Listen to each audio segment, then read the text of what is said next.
നമസ്കാരം. എല്ലാവർക്കും refrigeration and air കണ്ടീഷനിങ്ങിൻ്റെ 4ാമത്തെ ക്ലാസ്സിലേക്ക് സ്വാഗതം. അപ്പോൾ നമ്മൾ ലാസ്റ്റ് 3 ക്ലാസ്സുകൾ ഫിനിഷ് ചെയ്തിട്ടുണ്ട്. ഫിനിഷ് ചെയ്ത ക്ലാസ്സിൽ നമ്മൾ സൈക്രോമെട്രി എന്ന ടോപ്പിക്കിനെ കുറിച്ചാണ് ഡിസ്കസ് ചെയ്തിട്ടുണ്ടായിരുന്നത്. അപ്പോൾ സൈക്രോമെട്രി എന്താണ്, അതെന്തിനാണ്, അതുപോലെ അതിനകത്ത് വരുന്ന ഡിഫറെൻറ്റ് ടേംസ്, അതിൻ്റെ എക്സ്പ്ലനേഷൻസ്, അതുപോലെ സൈക്രോമെട്രിക് പ്രോസസ്സുകൾ ഏതൊക്കെയാണ്, അതിൻ്റെ വിശദാംശങ്ങൾ, അതൊക്കെയായിരുന്നു നമ്മൾ കഴിഞ്ഞ ക്ലാസ്സുകളിൽ ഡിസ്കസ് ചെയ്തിട്ടുണ്ടായിരുന്നത്. അതുപോലെ തന്നെ സൈക്രോമെട്രിക് ചാർട്ട്, ആ ചാർട്ട് എങ്ങനെയാണ് യൂസ് ചെയ്യുന്നത്, അതിൻ്റെ ഇമ്പോർട്ടൻസ് എന്തൊക്കെയാണ്, അതിലെന്തൊക്കെ കാര്യങ്ങളാണ് നമ്മൾ ഉൾക്കൊള്ളിച്ചിരിക്കുന്നത്, ഇങ്ങനെയുള്ള കാര്യങ്ങളൊക്കെ നമ്മൾ പരിചയപ്പെട്ട് കഴിഞ്ഞു. അപ്പോൾ നേരത്തെ ക്ലാസ്സിൽ പറഞ്ഞിട്ടുണ്ടായിരുന്നു, ഈ സൈക്രോമെട്രി പഠിക്കുന്നത് നമുക്ക് എയർ കണ്ടീഷനിങ്ങിലേക്ക് വരാൻ വേണ്ടിയിട്ടാണ്. അപ്പോൾ എയർ കണ്ടീഷനിങ്ങിൻ്റെ പ്രിൻസിപ്പിൾ എന്ന് പറയുന്നത് അത് സൈക്രോമെട്രി ആയിട്ട് ഇങ്ങനെയാണ് ചേർന്ന് കിടക്കുകയാണ്. അപ്പോൾ സൈക്രോമെട്രിയിൽ നമ്മൾ പഠിച്ച കാര്യങ്ങളാണ് നമുക്ക് എയർ കണ്ടീഷനകത്തുള്ള അതിൻ്റെ ഒരു പ്രിൻസിപ്പിളായിട്ട്, അതിൻ്റെ ഒരു വർക്കിങ്ങിൻ്റെ ബേസായിട്ട് നമുക്ക് ആവശ്യമുള്ളത്. അപ്പോൾ നമ്മൾ ഈ ക്ലാസ്സിൽ, ഇന്നത്തെ ക്ലാസ്സിൽ എയർ കണ്ടീഷനിങ് എന്ന ടോപ്പിക്കാണ് ഡിസ്കസ് ചെയ്യാൻ പോകുന്നത്. അപ്പോൾ ഫണ്ടമെൻ്റൽസ് ഓഫ് എയർ കണ്ടീഷനിങ്. അപ്പോൾ ഒരു എയർ കണ്ടീഷനിങ് സിസ്റ്റം എന്ന് പറഞ്ഞു കഴിയുമ്പോൾ നമ്മൾ അതിനെക്കുറിച്ച് എന്താണ് മനസ്സിലാക്കേണ്ടത്, അപ്പോൾ അതുമായിട്ട് ബന്ധപ്പെട്ടിട്ടുള്ള കുറച്ച് ഫണ്ടമെൻ്റൽസ് ആയിട്ട് നിങ്ങൾ അറിഞ്ഞിരിക്കേണ്ട കുറച്ച് കാര്യങ്ങൾ, നിങ്ങളെ സിലബസിൽ പറഞ്ഞിരിക്കുന്ന കുറച്ച് കാര്യങ്ങൾ, അതാണ് ഇന്നത്തെ ക്ലാസ്സിൽ ഡിസ്കസ് ചെയ്യുന്നത്. അപ്പോൾ എന്താണ് എയർ കണ്ടീഷനിങ് എന്നാണ് ആദ്യത്തെ ചോദ്യം. അപ്പോൾ എയർ കണ്ടീഷനിങ്ങിന് നമുക്ക് ഡെഫിനിഷൻസ് അവൈലബിൾ ആണ്. അപ്പോൾ ആ ഡെഫിനിഷൻസ് നോക്കുകയാണെങ്കിൽ നിങ്ങൾക്ക് കാണാം, air conditioning is defined as the simultaneous control of temperature, humidity, air circulation and cleanliness of air within an enclosed space. അപ്പോൾ എന്താണ് പറഞ്ഞിരിക്കുന്നത് എയർ കണ്ടീഷനിങ് എന്ന് പറഞ്ഞാൽ? എയർ കണ്ടീഷനിങ് നിങ്ങൾ ഷോർട്ട് ഫോമിൽ പറഞ്ഞാൽ നിങ്ങളുടെ AC അല്ലേ, റൂമിലൊക്കെ വെച്ചിരിക്കുന്ന എ സി എന്തിനാന്ന് ചോദിച്ചു കഴിഞ്ഞാൽ നിങ്ങൾ പറയും അത് തണുപ്പിക്കാനാണെന്ന്. പക്ഷേ അത് തണുപ്പിക്കുക എന്നുള്ളത് മാത്രമാണോ ACൻ്റെ ഫങ്ഷൻ? അല്ല, എയർ കണ്ടീഷനിങ് ആണ്. നിങ്ങൾ പറയുന്നത് എന്താണ്? നിങ്ങൾ ഉദ്ദേശിക്കുന്നത് എയർ കൂളിംഗ് ആണ്. എയർ കൂളിംഗ് എന്ന് പറയുന്നത് എയർ കണ്ടീഷനിങ്ങിലെ ഒരു പാർട്ട് മാത്രമാണ്. അതിൻ്റെ ഫങ്ഷൻസിനകത്ത് ഒരു ഫങ്ഷൻ മാത്രമാണ് എന്ത്? എയർ കൂളിംഗ് എന്ന് പറയുന്നത്. അതായത് ഒരുപാടില്ല, കുറച്ച് ഫാക്ടേഴ്സ്, പ്രധാനപ്പെട്ട 4 കാര്യങ്ങളുണ്ട്. ആ 4 കാര്യങ്ങൾ കൺട്രോൾ ചെയ്യുന്നുണ്ട് ആര്? ഒരു എയർ കണ്ടീഷൻ. അതിലൊരു കാര്യം മാത്രമാണ് എന്ത്? എയറിൻ്റെ ടെമ്പറേച്ചർ കൺട്രോൾ. ടെമ്പറേച്ചർ കുറയ്ക്കുകയോ കൂട്ടുകയോ ചെയ്യാം അല്ലേ. കുറച്ച് കഴിഞ്ഞാൽ നമ്മളതിനെ കൂളിംഗ് എന്നും, കൂട്ടിക്കഴിഞ്ഞാൽ നമുക്കതിനെ ഹീറ്റിംഗ് എന്നും വിളിക്കാം. അപ്പോൾ ഹീറ്റ് ചെയ്യുന്നത് എയർ കണ്ടീഷനിങ് ആണോ എന്ന് ചോദിച്ചാൽ അതെ. കാരണം നമുക്ക് വിൻ്റർ സീസണിൽ അല്ലെങ്കിൽ തണുപ്പ് മാത്രമുള്ള സ്ഥലങ്ങളിൽ അവിടെ നമുക്ക് എയറിനെ കണ്ടീഷൻ ചെയ്യണമെങ്കിൽ അവിടെ നമുക്ക് കൊടുക്കേണ്ടത് എന്തായിരിക്കും?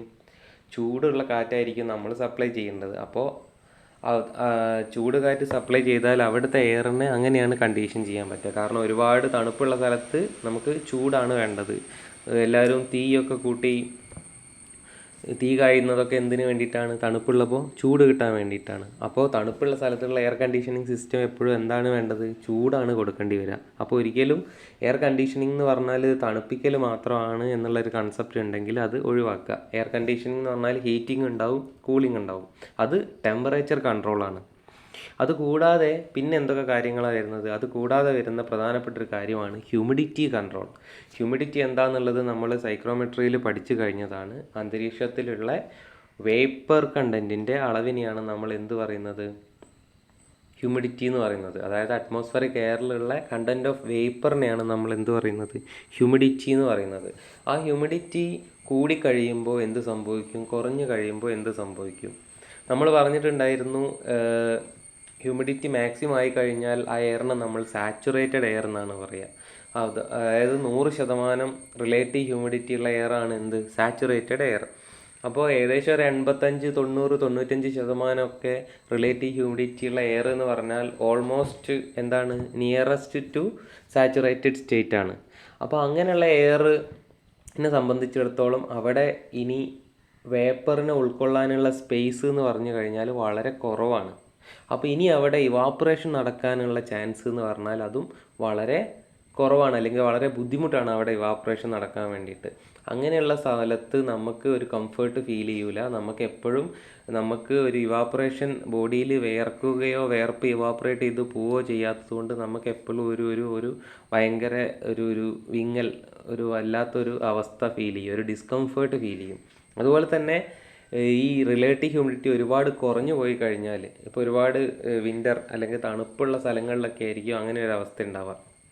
റിലേറ്റീവ് ഹ്യൂമിഡിറ്റി വളരെ കുറവാണെന്ന് പറഞ്ഞു കഴിഞ്ഞാൽ ഇപ്പോൾ ഏകദേശം 20%, 25% റിലേറ്റീവ് ഹ്യൂമിഡിറ്റി ഉള്ളൂ എന്ന് പറഞ്ഞാൽ ബാക്കി 75% ഓഫ് അറ്റ്മോസ്ഫിയറിക് എയർ എന്താണ്, അത് എംപ്റ്റി ആയി കിടക്കുകയാണ്, അല്ലെങ്കിൽ അതൊരു ഡ്രൈ കണ്ടീഷനിലാണെന്ന് പറയാം. റിലേറ്റീവ് ഹ്യൂമിഡിറ്റി വളരെ കുറവുള്ള എയറിനെ നമുക്കൊരു ഡ്രൈ കണ്ടീഷനിലുള്ള എയർ ആണെന്ന് പറയാം.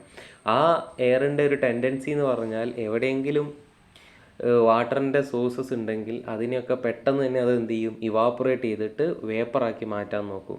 അപ്പോൾ നമുക്ക് വളരെ തണുപ്പുള്ള സ്ഥലങ്ങളിൽ ചെന്നാൽ നമുക്ക് പെട്ടെന്ന് തന്നെ സ്കിന്നൊക്കെ ഡ്രൈ ആയി പോകുന്നത് അതുകൊണ്ടാണ്. ചുണ്ട് വരണ്ട് പോവുക, സ്കിന്ന് വരണ്ട് പോവുക.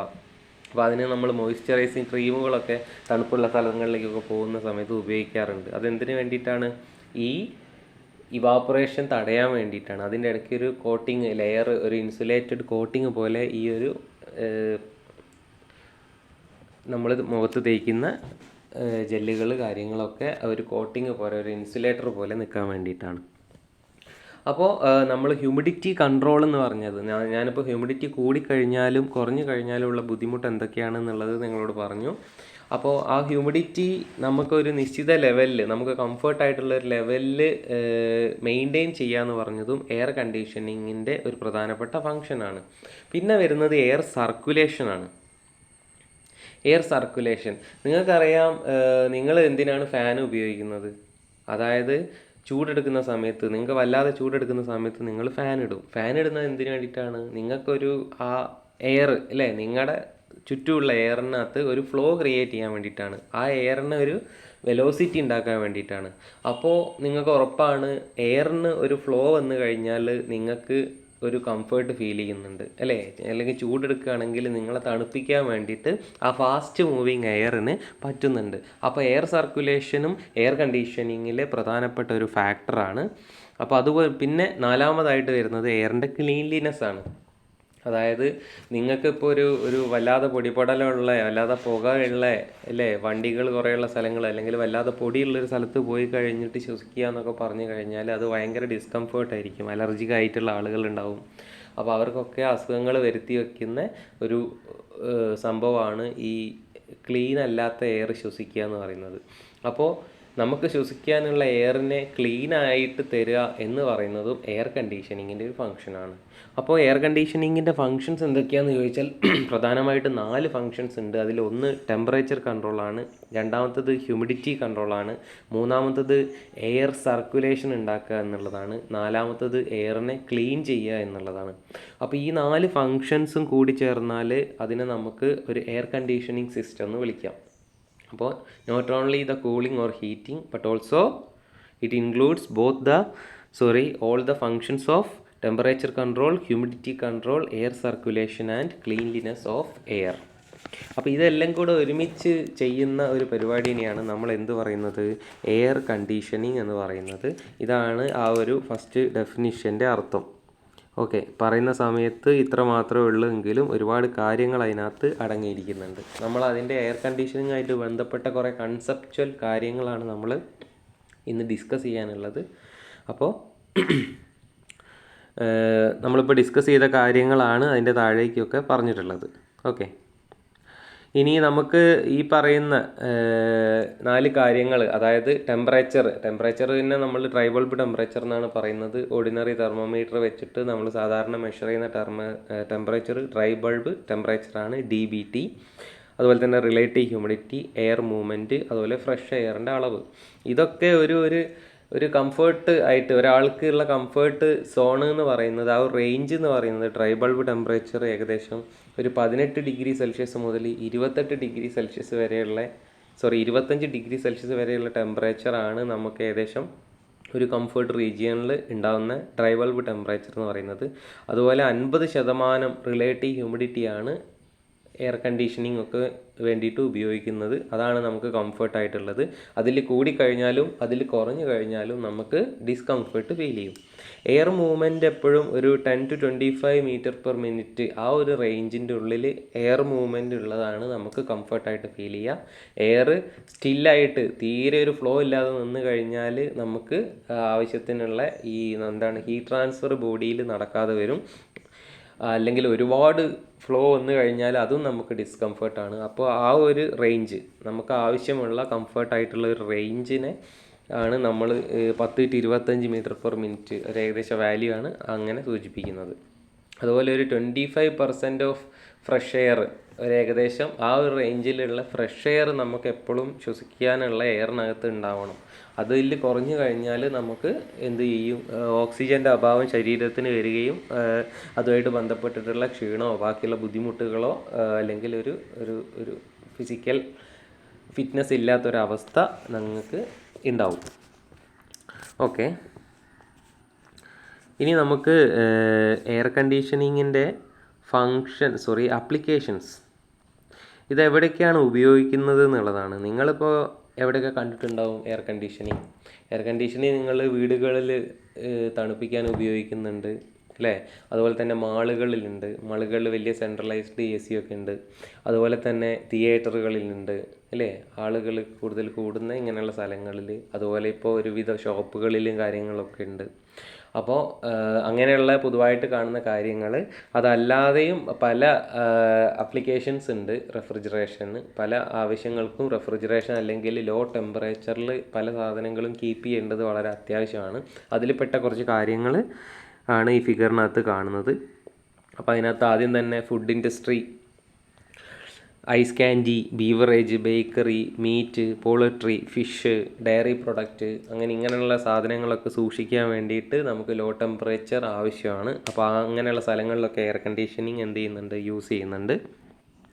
പിന്നെ മെറ്റൽ മാനുഫാക്ചറിങ്ങിന് വേണ്ടിയിട്ട് എയർ കണ്ടീഷനിങ് യൂസ് ചെയ്യുന്നുണ്ട്. ടെക്സ്റ്റൈൽ ഇൻഡസ്ട്രീസിൽ പല പ്രോസസ്സുകൾ നടക്കാനായിട്ട് നമുക്ക് ടെമ്പറേച്ചറിൻ്റെ കൺട്രോൾ അത്യാവശ്യമാണ്. അപ്പോൾ അവിടെ എയർ കണ്ടീഷനിങ് യൂസ് ചെയ്യുന്നുണ്ട്. ഫോട്ടോഗ്രാഫിക് പ്രോസസ്സിങ് നടക്കണമെങ്കിൽ ഒരു നിശ്ചിത ടെമ്പറേച്ചറിൽ ആ ഒരു അറ്റ്മോസ്ഫിയർ മെയിൻറ്റെയിൻ ചെയ്യണം എന്നുള്ളത് അത്യാവശ്യമാണ്. അപ്പോൾ അവിടെ എയർ കണ്ടീഷനിങ്ങിൻ്റെ ആവശ്യമുണ്ട്. ഡയറി റെഫ്രിജറേഷൻ പറഞ്ഞു. അതുപോലെ restaurant, hotel, theatre, department stores, അങ്ങനെയുള്ള പല കാര്യങ്ങളിലും നമുക്ക് എയർ കണ്ടീഷനിങ് ആവശ്യമുണ്ട്. പ്രിൻറ്റിങ് ഇൻഡസ്ട്രിയിൽ, അതുപോലെ തന്നെ മെഷീൻ ടൂളുകൾ, നിങ്ങൾ മെക്കാനിക്കലുകാരാണ്, CNC മെഷീൻസ് ഒക്കെ പ്രവർത്തിക്കുന്ന പല കമ്പനികളും CNC മെഷീൻ അതൊരു പർട്ടിക്കുലർ ടെമ്പറേച്ചറിൽ മെയിൻറ്റെയിൻ ചെയ്യണം. കാരണം അതിനകത്ത് നിന്ന് പ്രൊഡ്യൂസ് ചെയ്യുന്ന ഹീറ്റിനെ കൃത്യമായിട്ട് ലിബറേറ്റ് ചെയ്ത് പുറത്തേക്ക് വിടണം. അല്ലെങ്കിൽ ആ മെഷീൻ്റെ ലൈഫ് അതിൻ്റെ ക്രമേണയായിട്ട് കുറയും. കുറേ തെർമൽ സെൻസിറ്റീവായിട്ടുള്ള കുറേ ചെറിയ ഡിവൈസുകൾ കാര്യങ്ങളൊക്കെ അതിനകത്തുള്ളതാണ്. അപ്പോൾ നമുക്ക് അങ്ങനത്തെ ഇലക്ട്രോണിക് ഇൻസ്ട്രുമെൻറ്റ്സ്, അതുപോലെ കമ്പ്യൂട്ടർ ലാബിനകത്ത് അങ്ങനെയുള്ള കാര്യങ്ങളിലൊക്കെ നമുക്ക് എന്ത് ചെയ്യുന്നുണ്ട്, നമുക്ക് ടെമ്പറേച്ചർ കൺട്രോൾ ചെയ്യേണ്ടതുണ്ട്. അപ്പോൾ അവിടെയൊക്കെ നമ്മൾ എയർ കണ്ടീഷനിങ് യൂസ് ചെയ്യുന്നുണ്ട്. അതുപോലെ തന്നെ മെഡിക്കൽ ഇൻഡസ്ട്രിയിലാണെങ്കിൽ ഓപ്പറേഷൻ തിയേറ്ററിൽ, ICUയിൽ, അതുപോലെ തന്നെ പല മരുന്നുകളും സ്റ്റോർ ചെയ്യാൻ വേണ്ടിയിട്ട്, അതുപോലെ തന്നെ കോൾഡ് സ്റ്റോറേജ്, ഇങ്ങനെയുള്ള ഒരുപാട് ആപ്ലിക്കേഷൻസ് ഉണ്ട് എയർ കണ്ടീഷനിങ്ങിന്. നമുക്ക് ഡെയിലി ലൈഫിൽ നമുക്ക് കാണാൻ പറ്റുന്ന പല കാര്യങ്ങളുമാണ് നമ്മളിപ്പോൾ ഇവിടെ പറഞ്ഞിട്ടുള്ളത്. ഓട്ടോമൊബൈലിൻ്റെ കേസിലാണെങ്കിൽ കാറിൽ അല്ലേ, വണ്ടികളിലൊക്കെ ഒരുവിധം ഇപ്പോൾ എന്താണ് AC ഇല്ലാത്ത വണ്ടികൾ കുറവാണ്. അതുപോലെ തന്നെ എയർക്രാഫ്റ്റ് ആണെങ്കിലും ഷിപ്പാണെങ്കിലും അങ്ങനെയുള്ള ഏത് സംഭവങ്ങളാണെങ്കിലും നമുക്ക് അത് എന്താണ് ഉദ്ദേശിക്കുന്നത്, നമ്മൾ പുറത്ത് പോകുന്ന സമയത്ത് അവിടെ പല രീതിയിലുള്ള അറ്റ്മോസ്ഫിയറിക് കണ്ടീഷൻസ് ഉണ്ടാവും. എയർ ഉണ്ടാവും, നമുക്ക് ശ്വസിക്കാനുള്ള വായു ഉണ്ടാവും, നമുക്ക് നിൽക്കാനുള്ള ആ ഒരു അറ്റ്മോസ്ഫിയറിക് കണ്ടീഷൻ നമ്മൾ എന്ത് ചെയ്യാണ്, സറൗണ്ടിങ് അറ്റ്മോസ്ഫിയറിനേക്കാളും ഡിഫറെൻ്റ് ആയിട്ടുള്ള ടെമ്പറേച്ചർ ആണെങ്കിലും ഹ്യൂമിഡിറ്റി ആണെങ്കിലും എയറിൻ്റെ ഫ്ലോ ആണെങ്കിലും എയറിൻ്റെ ക്ലീൻലിനെസ് ആണെങ്കിലും ഈ 4 കാര്യങ്ങളും നമുക്ക് സറൗണ്ടിങ് കണ്ടീഷനേക്കാളും ഡിഫറെൻ്റ് ആയിട്ടുള്ളൊരു കണ്ടീഷൻ നമ്മൾ ഉണ്ടാക്കുക എന്നുള്ളതാണ് ഈ എയർ കണ്ടീഷനിങ്ങിനെ കൊണ്ട് ഉദ്ദേശിക്കുന്നത്. നിങ്ങളിപ്പോൾ ഒരു ചൂടുള്ള സ്ഥലത്ത് വണ്ടിയിൽ എത്തിപ്പെട്ടാൽ നിങ്ങൾക്ക് AC ഓൺ ചെയ്ത് കഴിഞ്ഞാൽ ആ ചൂടുള്ള സ്ഥലത്ത് ടെമ്പറേച്ചർ കൂടുതലായിരിക്കും, കറസ്പോണ്ടിങ് ഹ്യൂമിഡിറ്റി കൂടുതലായിരിക്കും. ചിലപ്പോൾ അത് വളരെ പൊടി പടലങ്ങളുള്ള ഒരു സ്ഥലമായിരിക്കും അല്ലേ? അവിടെ ഓക്സിജൻ്റെ കണ്ടൻറ്റ് അല്ലെങ്കിൽ അങ്ങനത്തെ ക്ലീൻലിനെസ് ഒക്കെ വളരെ കുറവായിരിക്കും. അവിടെ നിങ്ങൾ വണ്ടീനകത്ത് AC ഇട്ട് ഇരുന്ന് കഴിഞ്ഞാൽ നിങ്ങൾക്ക് ആ പുറത്തുള്ള ബുദ്ധിമുട്ടുകളൊന്നും അറിയാതെ നിങ്ങൾക്ക് അകത്ത് സുഖമായിട്ട് ഇരിക്കാൻ സാധിക്കുന്നു. അപ്പോൾ ഇത് തന്നെയാണ്. അപ്പോൾ നമ്മളെ കംഫേർട്ട് എന്നുള്ള ഒരു ആവശ്യമാണ് എയർ കണ്ടീഷനിങ്ങിനെ കൊണ്ട് ഉദ്ദേശിക്കുന്നത്. അപ്പോൾ നമ്മൾ അപ്ലിക്കേഷൻസ് ആണ് പറഞ്ഞു കഴിഞ്ഞത്. അടുത്തതായിട്ട് നമ്മളിപ്പോൾ പറഞ്ഞു കംഫേർട്ട് എന്ന്. അപ്പോൾ അത് എയർ കണ്ടീഷനിങ്ങിൻ്റെ കേസിൽ നമുക്ക് ആ ഒരു ടേം അങ്ങനെ തന്നെ പഠിക്കാനുണ്ട്. നമ്മളതിനെ ഹ്യൂമൻ കംഫേർട്ട് എന്ന് പേരിട്ടിട്ടാണ് വിളിക്കുന്നത്. ഹ്യൂമൻ കംഫേർട്ട് എന്ന് പറഞ്ഞാൽ എന്താണ് എന്ന് ചോദിച്ചു കഴിഞ്ഞാൽ, കാരണം നിങ്ങൾക്ക് കംഫേർട്ട് എന്ന് പറഞ്ഞാൽ എന്താണെന്ന് ചോദിച്ചാൽ നിങ്ങൾക്ക് കൃത്യമായിട്ട് ഡിഫൈൻ ചെയ്യാൻ പറ്റിക്കൊള്ളണം എന്നില്ല എന്താണ് നിങ്ങളുടെ കംഫേർട്ട്. അതുപോലെ തന്നെ അതിൻ്റെ ഒരു കൃത്യമായിട്ടുള്ള ഡെഫിനിഷൻ ബുദ്ധിമുട്ടാണ്. എന്നാലും ആ ഒരു ഹ്യൂമൻ കംഫേർട്ടിന് വേണ്ടിയിട്ട് ഡെഫിനിഷൻസ്, അതായത് നമുക്ക് American society of heating refrigerating and air conditioning engineers ASHRAE എന്ന് പറയുന്ന അതോറിറ്റി അതിനുണ്ടാക്കിയ ഡെഫിനിഷൻ എന്ന് പറഞ്ഞാൽ എന്താണ്? Human comfort, they defines human comfort as conditions of mind which expresses satisfaction with the thermal environment. അതായത് ഒരു തെർമൽ എൻവയോൺമെൻറ്റിനകത്ത് നിങ്ങളെ മൈൻഡിന് സാറ്റിസ്ഫാക്ഷൻ കിട്ടുന്ന ഒരു തെർമൽ എൻവിറോൺമെൻറ്റ്, അങ്ങനെ ഒരു എൻവിറോൺമെൻറ്റിൽ എത്തിക്കഴിഞ്ഞാൽ നിങ്ങൾ കംഫേർട്ടാണ് അല്ലേ? അല്ലെങ്കിൽ അങ്ങനെ കംഫേർട്ടായിട്ടുള്ള ഒരു തെർമൽ എൻവിറോൺമെൻറ്റിനെയാണ്, നിങ്ങളെ മൈൻഡിന് സാറ്റിസ്ഫൈ ചെയ്യാൻ പറ്റുന്ന ആ ഒരു കണ്ടീഷനെയാണ് നമുക്ക് എന്ത് പറയാൻ പറ്റുക? ഹ്യൂമൻ കംഫേർട്ട് എന്ന് പറയാം. അപ്പോൾ നിങ്ങൾക്ക് ഈ സ്ഥലത്ത്, അപ്പോൾ നിങ്ങൾക്കൊരു ചിലപ്പോൾ ഒരു പർട്ടിക്കുലർ സ്ഥലത്ത് എത്തിക്കഴിഞ്ഞാൽ നിങ്ങൾക്ക് നല്ലൊരു സുഖം തോന്നും. ചിലപ്പോൾ അവിടുത്തെ ടെമ്പറേച്ചർ നിങ്ങൾക്ക് കംഫേർട്ട് ഉണ്ടാക്കുന്നതായിരിക്കും അല്ലേ? അവിടുത്തെ ഹ്യൂമിഡിറ്റി നിങ്ങൾക്ക് കംഫേർട്ട് ഉണ്ടാക്കുന്നതായിരിക്കും. അല്ലെങ്കിൽ അവിടുത്തെ എയറിൻ്റെ ഒരു ഫ്ലോ, അത്യാവശ്യം നല്ല കാറ്റുള്ള സ്ഥലത്ത് പോയിരിക്കാൻ നല്ല സുഖമാണ്. അപ്പോൾ അത് നിങ്ങൾക്ക് കംഫേർട്ട് കൂടുതൽ തരുന്നതായിരിക്കും. അപ്പോൾ അതാണ് പറയുന്നത്, നിങ്ങളെ മൈൻഡിന് സാറ്റിസ്ഫാക്ഷൻ കിട്ടുന്ന ആ ഒരു അവസ്ഥേനെയാണ് നമ്മൾ ഹ്യൂമൻ കംഫേർട്ട് എന്ന് പറയുന്നത്. അത് ഒരു തെർമൽ എൻവിറോൺമെൻറ്റ്, അതിന് പാകത്തിലുള്ള ഒരു തെർമൽ എൻവിറോൺമെൻറ്റ് ഉണ്ടെങ്കിൽ നിങ്ങൾക്ക് അവിടെ ആ ഒരു ഹ്യൂമൻ കംഫേർട്ട് ഉണ്ട് എന്ന് പറയാം. WHO വേൾഡ് ഹെൽത്ത് ഓർഗനൈസേഷൻ ഈ ഒരു ഹ്യൂമൻ കംഫേർട്ടിനെ ഡിഫൈൻ ചെയ്തിട്ടുണ്ട്. WHO എന്താണ് ഡിഫൈൻ ചെയ്തിട്ടുള്ളത്? WHO ഡിഫൈൻ ചെയ്തിട്ടുള്ളത് as a state of complete physical, mental and social wellbeing and merely the absence of disease or ഇൻഫേർമിറ്റി.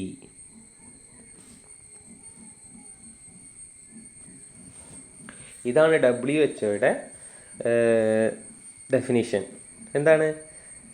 Complete physical, mental and social wellbeing, അതായത് ഫിസിക്കലായിട്ടും മെൻ്റലായിട്ടും സോഷ്യലായിട്ടുള്ള നമ്മുടെ ഒരു സുഖമാണ്. അതിനകത്ത് എന്തുണ്ടാവാൻ പാടില്ല? യാതൊരു രീതിയിലുള്ള അസുഖങ്ങളോ കാര്യങ്ങളോ ഒന്നും വരുത്താത്ത രീതിയിലുള്ള നമുക്ക് മാനസികമായിട്ടും ഫിസിക്കലായിട്ടും സോഷ്യലായിട്ടും ഒക്കെ നമുക്കൊരു സുഖം കിട്ടുന്ന ആ ഒരു കണ്ടീഷനെയാണ് നമ്മൾ എന്ത് പറയുന്നത്? ഹ്യൂമൻ കംഫേർട്ട് എന്ന് പറയുന്നത്. അപ്പോൾ ഈ ഒരു ഹ്യൂമൻ കംഫേർട്ട് ഉണ്ടാക്കാൻ വേണ്ടിയിട്ട്, ആർട്ടിഫിഷ്യലി ക്രിയേറ്റ് ചെയ്യാൻ വേണ്ടിയിട്ട് നമ്മൾ ഉപയോഗിക്കുന്ന ഒരു മെഷീനാണ് എന്ത്? എയർ കണ്ടീഷനിങ്, അല്ലെങ്കിൽ ഒരു സിസ്റ്റമാണ് എയർ കണ്ടീഷനിങ് സിസ്റ്റം എന്ന് പറയുന്നത്. അപ്പോൾ ഈ ഹ്യൂമൻ കംഫേർട്ടിനെ സ്വാധീനിക്കുന്ന കുറേ ഫാക്ടേഴ്സ് ഉണ്ട്. ഇനി അതിനെക്കുറിച്ചാണ് നമുക്ക് അടുത്തതായിട്ട് ഡിസ്കസ് ചെയ്യാനുള്ളത്. What are the factors affecting human comfort? Human കംഫേർട്ടിനെ അഫക്റ്റ് ചെയ്യുന്ന ഫാക്ടേഴ്സിൽ നിങ്ങൾക്ക് ഒന്നാമതായിട്ട് കാണാം എഫക്റ്റീവ് ടെമ്പറേച്ചർ, അതുപോലെ തന്നെ heat production and regulation in human body, അതുപോലെ തന്നെ heat and moisture losses from human body, moisture content of air, quality and quantity of air, air motion, hot and cold surfaces and air stratification. ഇത്രയും factors ഉണ്ട് നമ്മുടെ human കംഫേർട്ടിനെ effect ചെയ്യുന്ന ഫാക്ടേഴ്സാണ് ഈ പറഞ്ഞിരിക്കുന്നത്. അപ്പോൾ അതിൽ ഓരോ ഫാക്ടേഴ്സിനെയും നമ്മൾ എന്താണ് അതുകൊണ്ട് ഉദ്ദേശിക്കുന്നത് എന്നുള്ള കാര്യമാണ് അടുത്തതായിട്ട് ഡിസ്കസ് ചെയ്യാൻ പോകുന്നത്. അപ്പോൾ ആദ്യം തന്നെ എഫക്റ്റീവ് ടെമ്പറേച്ചർ എന്താണെന്ന് നോക്കാം. What is effective temperature? എന്താണ് നോർമലി നിങ്ങൾ കാണുന്ന ടെമ്പറേച്ചറും എഫക്റ്റീവ് ടെമ്പറേച്ചറും ഒന്നാണോ? അല്ലെങ്കിൽ അത് തമ്മിലുള്ള വ്യത്യാസം എന്താണ്? അപ്പോൾ ബൈ ഡെഫിനിഷൻ പറയുന്നത് ഇതാണ്, effective temperature is an empirical index of human comfort. അത് ഹ്യൂമൻ കംഫേർട്ടിനെ കാണിക്കുന്ന ഒരു എംപിരിക്കൽ ഇൻഡെക്സ് ആണ്. The degree of warmth or cold felt by human body depends mainly on the following 3 factors. അതായത് ഹ്യൂമൻ ബോഡിയിൽ felt ചെയ്യുന്ന ചൂടിനെ അല്ലെങ്കിൽ തണുപ്പിനെ, അതിനെ തന്നെയാണ് നമ്മൾ എഫക്റ്റീവ് ടെമ്പറേച്ചർ എന്ന് പറയുന്നത്. പക്ഷേ ആ വാംത്ത് അല്ലെങ്കിൽ കോൾഡ് എന്ന് പറയുന്ന സമയത്ത് അതിൽ വെറും ടെമ്പറേച്ചർ മാത്രമല്ല ഇൻക്ലൂഡ് ചെയ്യുന്നത്, പകരം അതിനകത്ത് പ്രധാനമായിട്ടും 3 ഫാക്ടേഴ്സ് അതിനകത്ത് ഇൻക്ലൂഡ് ചെയ്യുന്നുണ്ട്. അതിലൊന്ന് dry bulb temperature, 2 relative humidity, 3 air velocity. അപ്പം നമ്മൾ പറഞ്ഞു നമ്മൾ കുറേ കാര്യങ്ങളുടെ കമ്പൈൻഡ് എഫക്റ്റാണ് നമ്മൾ എയർ കണ്ടീഷനിങ് എന്ന് പറഞ്ഞത് അല്ലേ. അപ്പോൾ ഡ്രൈ ബൾബ് ടെമ്പറേച്ചർ എന്ന് പറയുന്നത് നമ്മളെ സാധാരണ ടെമ്പറേച്ചറും റിലേറ്റീവ് ഹ്യൂമിഡിറ്റിയും എയർ വെലോസിറ്റിയും, ഇത് 3 ഒരു പ്രത്യേക അളവിൽ എത്തിച്ചേർന്ന് കഴിഞ്ഞാൽ, അല്ലെങ്കിൽ ഈ 3ൻ്റെ ഒരു പ്രത്യേക വാല്യൂസ്, അല്ലെങ്കിൽ ആ 3ൻ്റെ ഒരു കമ്പൈൻഡ് എഫക്റ്റിനെ നമ്മൾ എന്ത് പറയാം, നമുക്ക് എഫക്റ്റീവ് ടെമ്പറേച്ചർ എന്ന് പറയുന്ന ഒരു ടേം വെച്ചിട്ട് റെപ്രസെൻ്റ് ചെയ്യാം.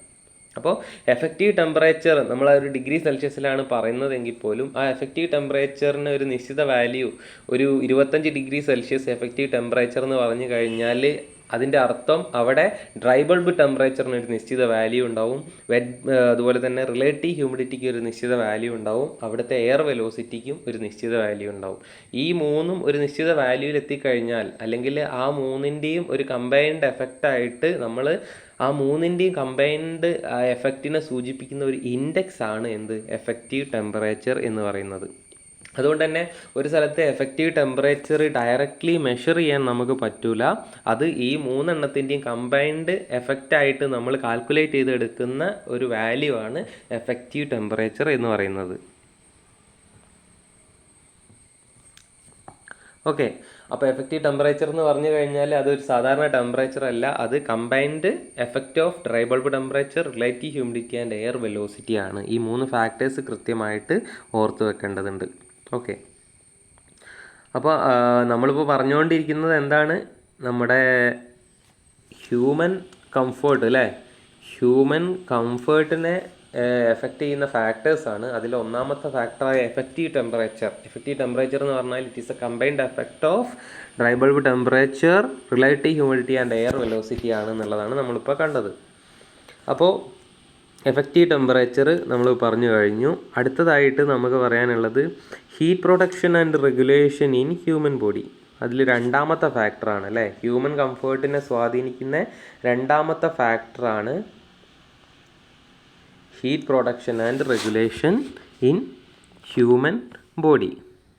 അപ്പോൾ ഇതിനകത്ത് എന്താണ് ഈ ഹീറ്റ് റെഗുലേഷനും കാര്യങ്ങളെക്കുറിച്ച് പറയാനുള്ളതെന്ന് വെച്ച് കഴിഞ്ഞാൽ, ഹ്യൂമൻ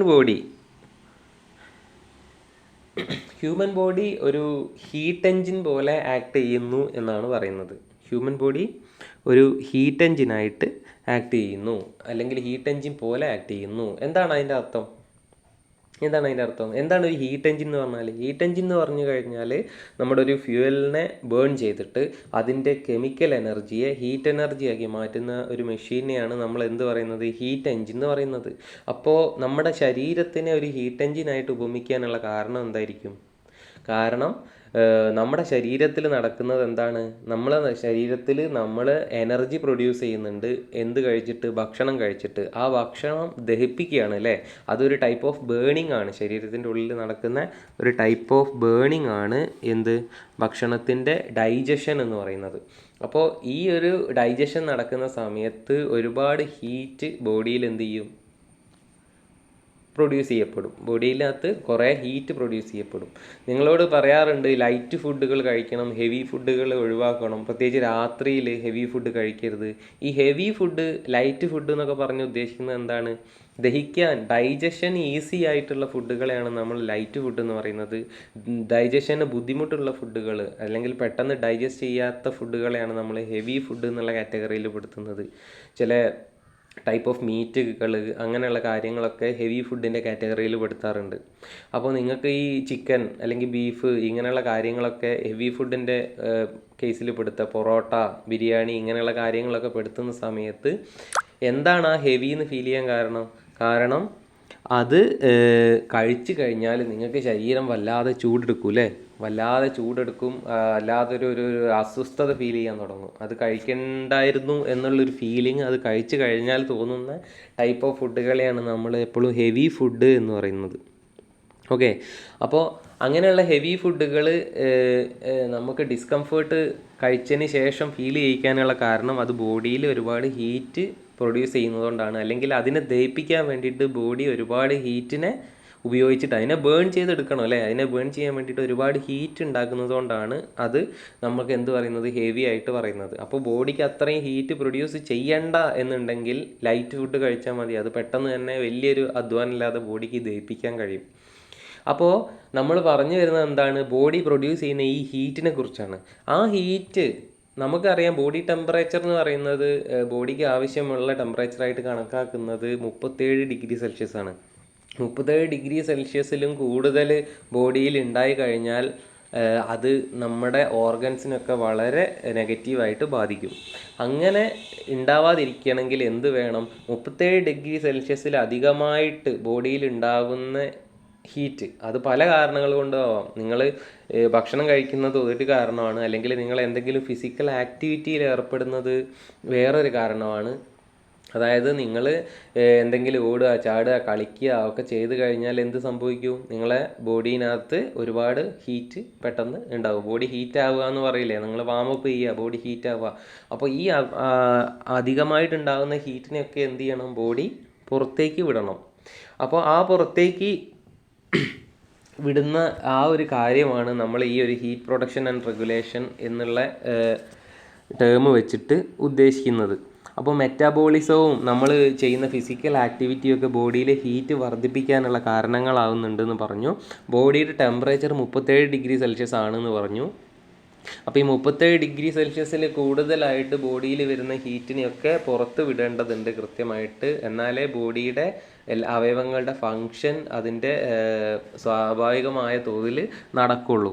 അപ്പോൾ 37 ഡിഗ്രിയിൽ കുറവാണെങ്കിൽ അത് ബോഡി എന്ത് ചെയ്യും, സ്വന്തമായിട്ട് കൂട്ടാനുള്ള പരിപാടി നോക്കിക്കോളും. കൂടുതലാണെങ്കിൽ അത് കുറയ്ക്കാനുള്ള പരിപാടിയും ബോഡി നോക്കിക്കോളും. അത് പല രീതിയിലാണ് ബോഡി ചെയ്യുന്നത്. അപ്പോൾ ബോഡിനകത്തുനിന്ന് ഹീറ്റ് ട്രാൻസ്ഫർ എങ്ങനെ നടക്കുന്നു, ബോഡിക്ക് അകത്തുനിന്ന് അമിതമായിട്ടുണ്ടാകുന്ന ഹീറ്റ് 37 ഡിഗ്രി സെൽഷ്യസിലും കൂടുതൽ ഉണ്ടാകുന്ന ഹീറ്റ് എങ്ങനെയാണ് ബോഡി പുറത്ത് കളയുന്നത്. പഠനങ്ങളൊക്കെ പറയുന്നത് എന്താണെന്ന് വെച്ച് കഴിഞ്ഞാൽ നമ്മുടെ ബോഡിയുടെ തെർമൽ എഫിഷ്യൻസി എന്ന് പറയുന്നത് 20% അതിൻ്റെ അർത്ഥം എന്താണ്, നമ്മളെ ബോഡിയിൽ ജനറേറ്റ് ചെയ്യുന്ന ഒരു സ്വാഭാവികമായിട്ട് ഒരു നോർമലായിട്ടുള്ള ഒരാളെ ബോഡിയിൽ ജനറേറ്റ് ചെയ്യുന്ന ഹീറ്റിൻ്റെ 20% മാത്രമേ ബോഡിയുടെ വർക്കിങ്ങിന് ആവശ്യമുള്ളൂ. ബാക്കി 80% ഹീറ്റും അത് പുറത്തേക്ക് പോവണം അല്ലേ, പുറന്തള്ളാനുള്ളതാണ്. അതിന് അപ്പോൾ 80% ഹീറ്റിനെയും പുറന്തള്ളണമെന്നുണ്ടെങ്കിൽ ബോഡിക്ക് അതിന് കൃത്യമായിട്ടുള്ളൊരു ഹീറ്റ് ട്രാൻസ്ഫർ സിസ്റ്റം അല്ലെങ്കിൽ ഇതുപോലെയുള്ളൊരു റെഫ്രിജറേറ്റിംഗ് സിസ്റ്റം, ഹീറ്റിനെ ഒരു സ്ഥലത്ത് നിന്ന് വലിച്ചിട്ട് വേറൊരു സ്ഥലത്തേക്ക് കൊണ്ടിടാനുള്ള ഒരു സിസ്റ്റം ബോഡിക്ക് ആവശ്യമാണ്. അപ്പോൾ ബോഡി അത് ചെയ്യുന്നത് പ്രധാനമായിട്ട് 3 പ്രോസസ്സുകൾ വഴിയാണ്. ആ 3 പ്രോസസ്സുകൾ ഏതൊക്കെയാണെന്ന് വെച്ച് കഴിഞ്ഞാൽ അതിൽ ഒന്നാണ് റേഡിയേഷൻ, പിന്നെ ഒന്നാണ് കൺവെക്ഷൻ, പിന്നെ മൂന്നാമത്തെ ഒരു മോഡാണ് ഇവാപൊറേഷൻ എന്ന് പറയുന്നത്. ഓക്കെ, ഇവിടെ ഉണ്ട് റേഡിയേഷൻ, കൺവെക്ഷൻ ആൻഡ് ഇവാപൊറേഷൻ. ഈ 3 മോഡ് ഓഫ് ഹീറ്റ് ട്രാൻസ്ഫർ വഴിയാണ് ബോഡിയിൽ നിന്നും ഹീറ്റിനെ നമ്മൾ പുറത്തു വിടുന്നത്. അപ്പോൾ റേഡിയേഷൻ ഹീറ്റ് ട്രാൻസ്ഫർ കാര്യങ്ങളൊക്കെ തെർമൽ എഞ്ചിനീയറിങ്ങിൽ നിങ്ങൾ പഠിച്ചിട്ടുണ്ടാവും. റേഡിയേഷൻ ട്രാൻസ്ഫർ എന്താണ്, കൺവെക്ഷൻ എന്താണ്. അപ്പോൾ നമുക്ക് ഇതിനകത്ത് പറയാനുള്ളത്, ഈ റേഡിയേഷനും കൺവെക്ഷനും നടക്കുന്നത് എപ്പോഴും അത് നടക്കണമെന്നുണ്ടെങ്കിൽ എപ്പോഴും ഒരു ഹോട്ട് ബോഡിക്ക് അകത്തുനിന്ന് കോൾഡ് ബോഡിയിലേക്ക് മാത്രമേ എന്ത് നടക്കുള്ളൂ, റേഡിയേഷൻ ഹീറ്റ് ട്രാൻസ്ഫർ നടക്കുള്ളൂ. അതായത് നമ്മുടെ ബോഡി ടെമ്പറേച്ചർ 37 ഡിഗ്രി സെൽഷ്യസ് ആണ്. അപ്പോൾ സറൗണ്ടിങ് അറ്റ്മോസ്ഫിയർ ടെമ്പറേച്ചർ 37 ഡിഗ്രി സെൽഷ്യസിനേക്കാളും താഴെയാണെങ്കിൽ മാത്രമേ എന്ത് നടക്കുള്ളൂ, കൺവെക്ഷനും റേഡിയേഷനും നടക്കുള്ളൂ. അതായത് നമുക്കിപ്പോൾ ഒരു രാവിലെ ഒരു 25°C ആണ് സറൗണ്ടിങ് അറ്റ്മോസ്ഫിയറിക് ടെമ്പറേച്ചർ എന്ന് വിചാരിക്കുക. ആ സമയത്ത് നിങ്ങൾ കുറച്ച് ജോഗിങ്ങിനൊക്കെ പോയി, നിങ്ങൾക്ക് ഒരു ബോഡിയിൽ പെട്ടെന്ന് കുറേ ഹീറ്റൊക്കെ ഉണ്ടായി. പക്ഷേ എന്ത് സംഭവിക്കും? നിങ്ങളെ ബോഡി ഹീറ്റ് 37°യിലും കൂടുതലായി, 40 ആയി മാറി എന്ന് വിചാരിക്കുക. 40°C നിങ്ങളെ ബോഡിയിലുണ്ട്. അത് 37°C എത്തിക്കണം എന്നുണ്ടെങ്കിൽ അധികമായിട്ടുള്ള 3°C പുറത്തേക്ക് വിടണം. പുറത്തേക്ക് വിടണമെങ്കിൽ ഈസി ആയിട്ട് പുറത്തേക്ക് വിടാൻ പറ്റും. കാരണം പുറത്തുള്ള ടെമ്പറേച്ചർ എത്രയേ ഉള്ളൂ? 25°C അല്ലെങ്കിൽ 27°C രാവിലെ ഉള്ളൂ എന്നുണ്ടെങ്കിൽ എന്താണ് ഈസി ആയിട്ട് ഹീറ്റ് ട്രാൻസ്ഫർ ഹയർ ടെമ്പറേച്ചറുള്ള ബോഡിയിൽ നിന്നും ലോവർ ടെമ്പറേച്ചറുള്ള സറൗണ്ടിങ് അറ്റ്മോസ്ഫിയറിലേക്ക് നടന്നുള്ളൂ. അങ്ങനെ നടക്കണം എന്നുണ്ടെങ്കിൽ എന്ത് വേണം? സറൗണ്ടിങ് അറ്റ്മോസ്ഫിയർ ലോവർ ടെമ്പറേച്ചറിലാവണം. അന്നപ്പോൾ എന്ത് നടക്കും? റേഡിയേഷൻ അല്ലെ ഹീറ്റ് ട്രാൻസ്ഫർ ബൈ റേഡിയേഷനും ഹീറ്റ് ട്രാൻസ്ഫർ ബൈ കൺവെക്ഷനും അവിടെ നടക്കും. ഇനി അതല്ല, എപ്പോഴും ഇതുപോലെ തന്നെ നമുക്ക് സറൗണ്ടിങ് അറ്റ്മോസ്ഫിയർ നമ്മളെക്കാളും കുറവാവണം എന്ന് നിർബന്ധമായിട്ട് പറയാൻ പറ്റൂല. പലപ്പോഴും ചൂടുള്ള അവസ്ഥകളിൽ ചിലപ്പോൾ 37°നേക്കാളും കൂടുതലായിട്ട് വേനൽക്കാലത്തൊക്കെ നമുക്ക് എന്ത് വരാറുണ്ട്? സമ്മറിൽ നമുക്ക് 37°യിലും കൂടുതൽ, ഇപ്പോൾ പാലക്കാടൊക്കെയാണ് 40+ ടെമ്പറേച്ചർ ഉണ്ടാവാറുണ്ട് അല്ലേ? അങ്ങനെയുള്ള സ്ഥലങ്ങളിൽ എങ്ങനെ നടക്കും ഈ പരിപാടി? നടക്കുമോ? അതായത് കൺവെക്ഷനും റേഡിയേഷനും നടക്കുമോ? ഇല്ല. കാരണം കൺവെക്ഷനും റേഡിയേഷനും നടക്കണം എന്നുണ്ടെങ്കിൽ നമ്മുടെ ബോഡി ടെമ്പറേച്ചറിനേക്കാളും കുറവായിരിക്കണം അറ്റ്മോസ്ഫറിക് ടെമ്പറേച്ചർ. അതിനേക്കാളും കൂടുതലായ എന്ത് സംഭവിക്കും? അങ്ങനെയുള്ള സമയത്ത് ബോഡിയിൽ നമുക്ക് ഓടാനും ചാടാനും ഒന്നും പറ്റൂലേ? ഹെവി ഭക്ഷണങ്ങൾ കഴിക്കാൻ പറ്റൂലേ? കാരണം ഇതൊക്കെ ചെയ്ത് കഴിഞ്ഞാൽ ബോഡിയിൽ അമിതമായിട്ടുള്ള ഹീറ്റിൻ്റെ പ്രൊഡക്ഷൻ നടക്കും. അങ്ങനെ പ്രൊഡക്ഷൻ നടക്കുന്ന സമയത്ത് എങ്ങനെ ഈ ഹീറ്റിനെ പുറത്തു വിടും? കാരണം അതിനും ബോഡി ഒരു വഴി കണ്ടുവച്ചിട്ടുണ്ട്. ആ വഴിയാണ് ഇവാപ്പറേഷൻ എന്ന് പറയുന്നത്. എന്താ ചെയ്യുക ബോഡി? അതായത് ബോഡിക്ക് റേഡിയേഷൻ വഴിയും കൺവെക്ഷൻ വഴിയും ഹീറ്റിനെ പുറത്തേക്ക് വിടാൻ പറ്റുന്നില്ല എന്നുണ്ടെങ്കിൽ, അതായത് പുറത്തുള്ള അറ്റ്മോസ്ഫിയർ ടെമ്പറേച്ചർ എന്ന് പറയുന്നത് ബോഡി ടെമ്പറേച്ചറിനേക്കാളും കൂടുതലാണെന്നുണ്ടെങ്കിൽ ബോഡീൻ്റെ അടുത്ത പരിപാടി, ബോഡീനെ കൂൾ ചെയ്യാൻ വേണ്ടിയിട്ടുള്ള അടുത്ത പരിപാടി എന്ന് പറഞ്ഞാൽ ബോഡി എന്ത് ചെയ്യും? അതിൻ്റെ സ്വെറ്റ് ഗ്ലാൻസ്, വേർപ്പ് ഗ്രന്ഥികളിനകത്തുനിന്ന് വേർപ്പിനെ ഉൽപ്പാദിപ്പിക്കും. ഓക്കെ, നമ്മളെ വേർപ്പ് ഉൽപ്പാദിപ്പിച്ചിട്ട് നമ്മളെ തൊലി പുറത്തേക്ക് എന്ത് ചെയ്യും? വാട്ടറിൻ്റെ രൂപത്തിൽ വേർപ്പ് പുറത്തേക്ക് വരും. അടുത്ത സ്റ്റേജ് എന്ന് പറഞ്ഞാൽ എന്ത് ആണ്? പുറത്തുള്ള അറ്റ്മോസ്ഫിയറിക് ടെമ്പറേച്ചർ കൂടുതലാണ്. ആ ടെമ്പറേച്ചറും ബോഡിയിലുള്ള ടെമ്പറേച്ചറും വലിച്ചെടുത്തിട്ട് ആ വേർപ്പ് തുള്ളികൾ എന്ത് ചെയ്യും? ഇവാപ്പറേറ്റ് ചെയ്തിട്ട് വേപ്പറായിട്ട് അന്തരീക്ഷത്തിലേക്ക് അങ്ങോട്ട് ലയിച്ചു പോകും അല്ലേ? നമ്മളെ ശരീരത്തിൽ ഉണ്ടാകുന്ന വേർപ്പ് വീണ്ടും ശരീരത്തിൻ്റെ ഉള്ളിലേക്ക് തിരിഞ്ഞു പോവുകയാണോ ചെയ്യുന്നത്? ഇല്ല, അതിന് തിരിച്ചകത്തേക്ക് കയറി പോകാൻ പറ്റൂല. അത് പോകുന്നത് എങ്ങോട്ടാണ്? പുറത്ത് അറ്റ്മോസ്ഫിയറിൽ ഇവാപ്പറേറ്റ് ചെയ്തിട്ട് വേപ്പറായിട്ട് പോവുകയാണ്. അതായത് ഹ്യൂമിഡിറ്റി കൂട്ടിക്കൊണ്ടിരിക്കുകയാണ് അന്തരീക്ഷത്തിൻ്റെ അല്ലേ? അന്തരീക്ഷത്തിൻ്റെ ഹ്യൂമിഡിറ്റി കൂടുന്നത് ഇവാപ്പറേഷൻ വഴിയാണെന്ന് നമുക്കറിയാം. അങ്ങനെ ഇവാപ്പറേഷൻ നടക്കുകയാണ് നമ്മൾ വേർത്തതിന് ശേഷം അടുത്ത പ്രോസസ്സ് എന്ന് പറയുന്നത്. അങ്ങനെ കൂടുതൽ ഇവാപ്പറേഷൻ നടക്കാൻ വേണ്ടിയിട്ട് കൂടുതൽ എയർ ഫ്ലോ ഉണ്ടെങ്കിൽ ഇവാപ്പറേഷൻ്റെ റേറ്റ് കൂടും. അതുകൊണ്ടാണ് നിങ്ങൾ വേർത്ത് കഴിഞ്ഞ ശേഷം നിങ്ങൾ പോയി ഫാനിൻ്റെ ചുവട്ടിലിരുന്നാൽ, അല്ലെങ്കിൽ വേർത്ത നിങ്ങൾ പെട്ടെന്ന് ഒരു വണ്ടിയിൽ കയറിയിട്ട് പോവുകയാണെങ്കിൽ നിങ്ങളെ മേത്തേക്ക് എയർ ഫാസ്റ്റായിട്ട് വന്ന് തട്ടുകയാണെന്നുണ്ടെങ്കിൽ നിങ്ങൾക്ക് കൂടുതലായിട്ട് തണുപ്പ് ഫീൽ ചെയ്യാൻ കാരണം എന്താണ്? പെട്ടെന്ന് ഇവാപ്പറേഷൻ നടക്കുന്നതുകൊണ്ടാണ്. അങ്ങനെ ഇവാപ്പറേഷൻ നടന്നിട്ട് നിങ്ങൾക്ക് ആ കൂളിംഗ് വരുന്നത് കൊണ്ട് നമ്മളതിനെ ഇവാപ്പറേറ്റീവ് കൂളിംഗ് എന്നാണ് വിളിക്കുക. അപ്പോൾ ശരീരത്തിൻ്റെ ഒരു നാച്ചുറലായിട്ടുള്ള ഒരു എയർ കണ്ടീഷനിങ് സിസ്റ്റമാണ് ഈ ഇവാപ്പറേറ്റീവ് കൂളിംഗ് എന്ന് പറയുന്നത്. കൂളിംഗ് ബൈ ഇവാപ്പറേഷൻ അത് നടക്കുന്നത് എപ്പോഴും സറൗണ്ടിങ് ടെമ്പറേച്ചർ ബോഡി ടെമ്പറേച്ചറിനേക്കാളും കൂടുതലുള്ള സമയങ്ങളിലാണ് പ്രധാനമായിട്ടും ബോഡി എന്തുണ്ടാക്കുന്നത്? വേർപ്പ് ഉണ്ടാക്കുന്നതും ഇവാപ്പറേറ്റീവ് കൂളിംഗ് എന്ന് പറയുന്ന ഒരു പരിപാടിക്ക് വേണ്ടിയിട്ട് ശ്രമിക്കുന്നത്. അപ്പോൾ ഇത്രയും കാര്യങ്ങളാണ് നമ്മുടെ heat production and regulation on human body എന്നുള്ള ടോപ്പിക്കുമായിട്ട് ബന്ധപ്പെട്ടിട്ട് പറയാനുള്ളത്.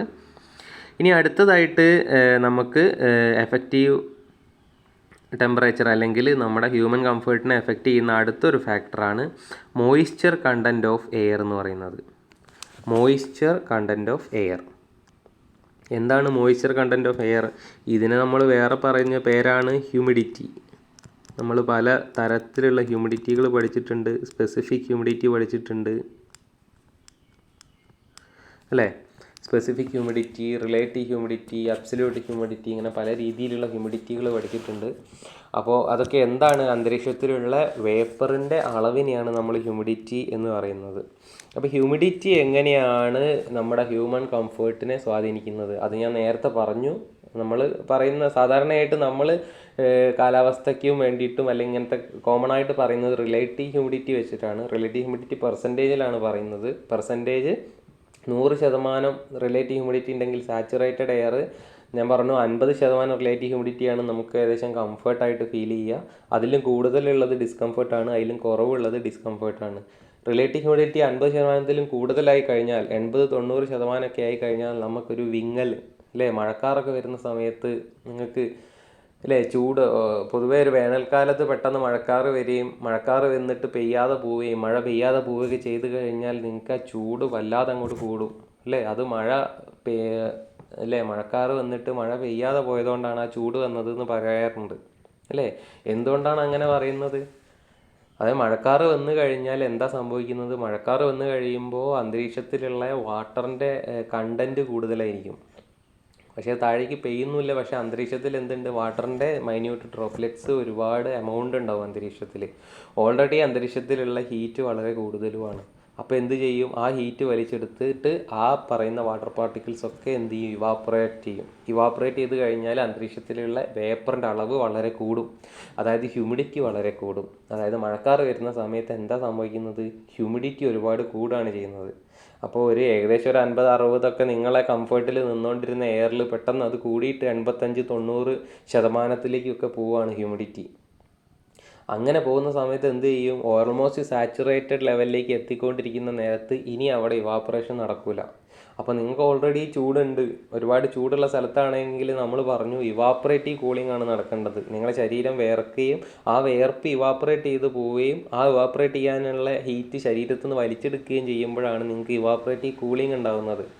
അപ്പോൾ ഓൾറെഡി സാച്ചുറേറ്റഡ് സ്റ്റേറ്റിലേക്ക് എത്തിക്കൊണ്ടിരിക്കുന്ന എയർ നമുക്ക് ഇവാപ്പറേഷനുള്ള ചാൻസ് ഇനി കുറച്ചുകൊണ്ടിരിക്കും, അല്ലേ? അതായത് ഇനി അങ്ങോട്ട് ഇവാപ്പറേറ്റ് ചെയ്യാനോ വേപ്പറിനെ ഫോം ചെയ്തിട്ട് കൊടുക്കാനോ ഉള്ള സ്ഥലം ആ എയറിൽ ഇല്ല എന്നുണ്ടെങ്കിൽ നിങ്ങളെ ശരീരം വേർക്ക് മാത്രമേ ചെയ്യുള്ളൂ. അത് ഇവാപ്പറേഷൻ അവിടെ നടക്കാതെയാവും. ഇവാപ്പറേഷൻ നടക്കാതെ വന്നു കഴിഞ്ഞാൽ നിങ്ങളുടെ ബോഡീൻ്റെ ഉള്ളിലുള്ള ഹീറ്റിനെ പുറത്ത് വിടാൻ പറ്റാതെയാവും. ആ ഒരു അവസ്ഥയാണ് നിങ്ങൾക്ക് ആ ഒരു ഡിസ്കംഫേർട്ട് ഫീൽ ചെയ്യുന്നത്. അപ്പോൾ നമുക്ക് മനസ്സിലായി ഹ്യൂമിഡിറ്റി കൂടിക്കഴിഞ്ഞാൽ ബുദ്ധിമുട്ടാണ്.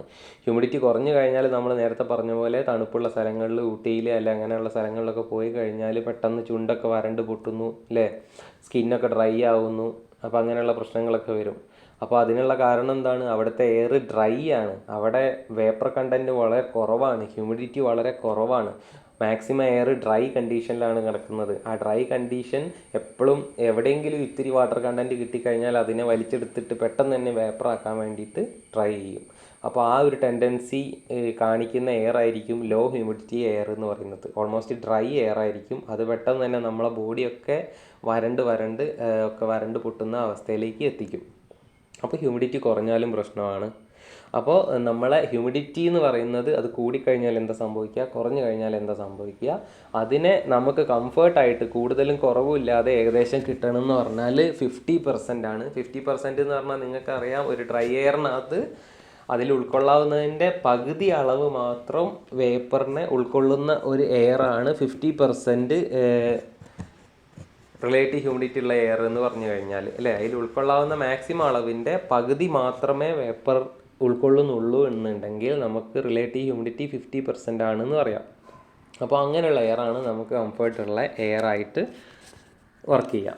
ഓക്കെ, അപ്പോൾ അതാണ് മോയ്സ്ചർ കണ്ടൻറ്റ് ഓഫ് എയറിനെ കുറിച്ചിട്ട് പറയാനുള്ളത്. അടുത്ത ടേം എന്ന് പറഞ്ഞാൽ ഹ്യൂമൻ കംഫർട്ടിനെ സ്വാധീനിക്കുന്ന അടുത്ത ടേം എന്ന് പറഞ്ഞാൽ quality and quantity of air ആണ്. അതായത് നിങ്ങൾക്കറിയാം എയറിൻ്റെ ക്വാളിറ്റി, അല്ലേ? എയറിൻ്റെ ക്വാളിറ്റിയും ക്വാണ്ടിറ്റിയും വളരെ ഇമ്പോർട്ടൻ്റ് ആണ്. അതായത് ക്വാളിറ്റി എന്ന് പറഞ്ഞു കഴിഞ്ഞാൽ എന്താ ഉദ്ദേശിക്കുന്നത്? എയറിനകത്ത് നിങ്ങൾ ശ്വസിക്കുന്നത് ഓക്സിജനാണ്, നിങ്ങൾ പുറത്ത് വിടുന്നത് എന്താണ്? കാർബൺ ഡൈ ഓക്സൈഡാണ്.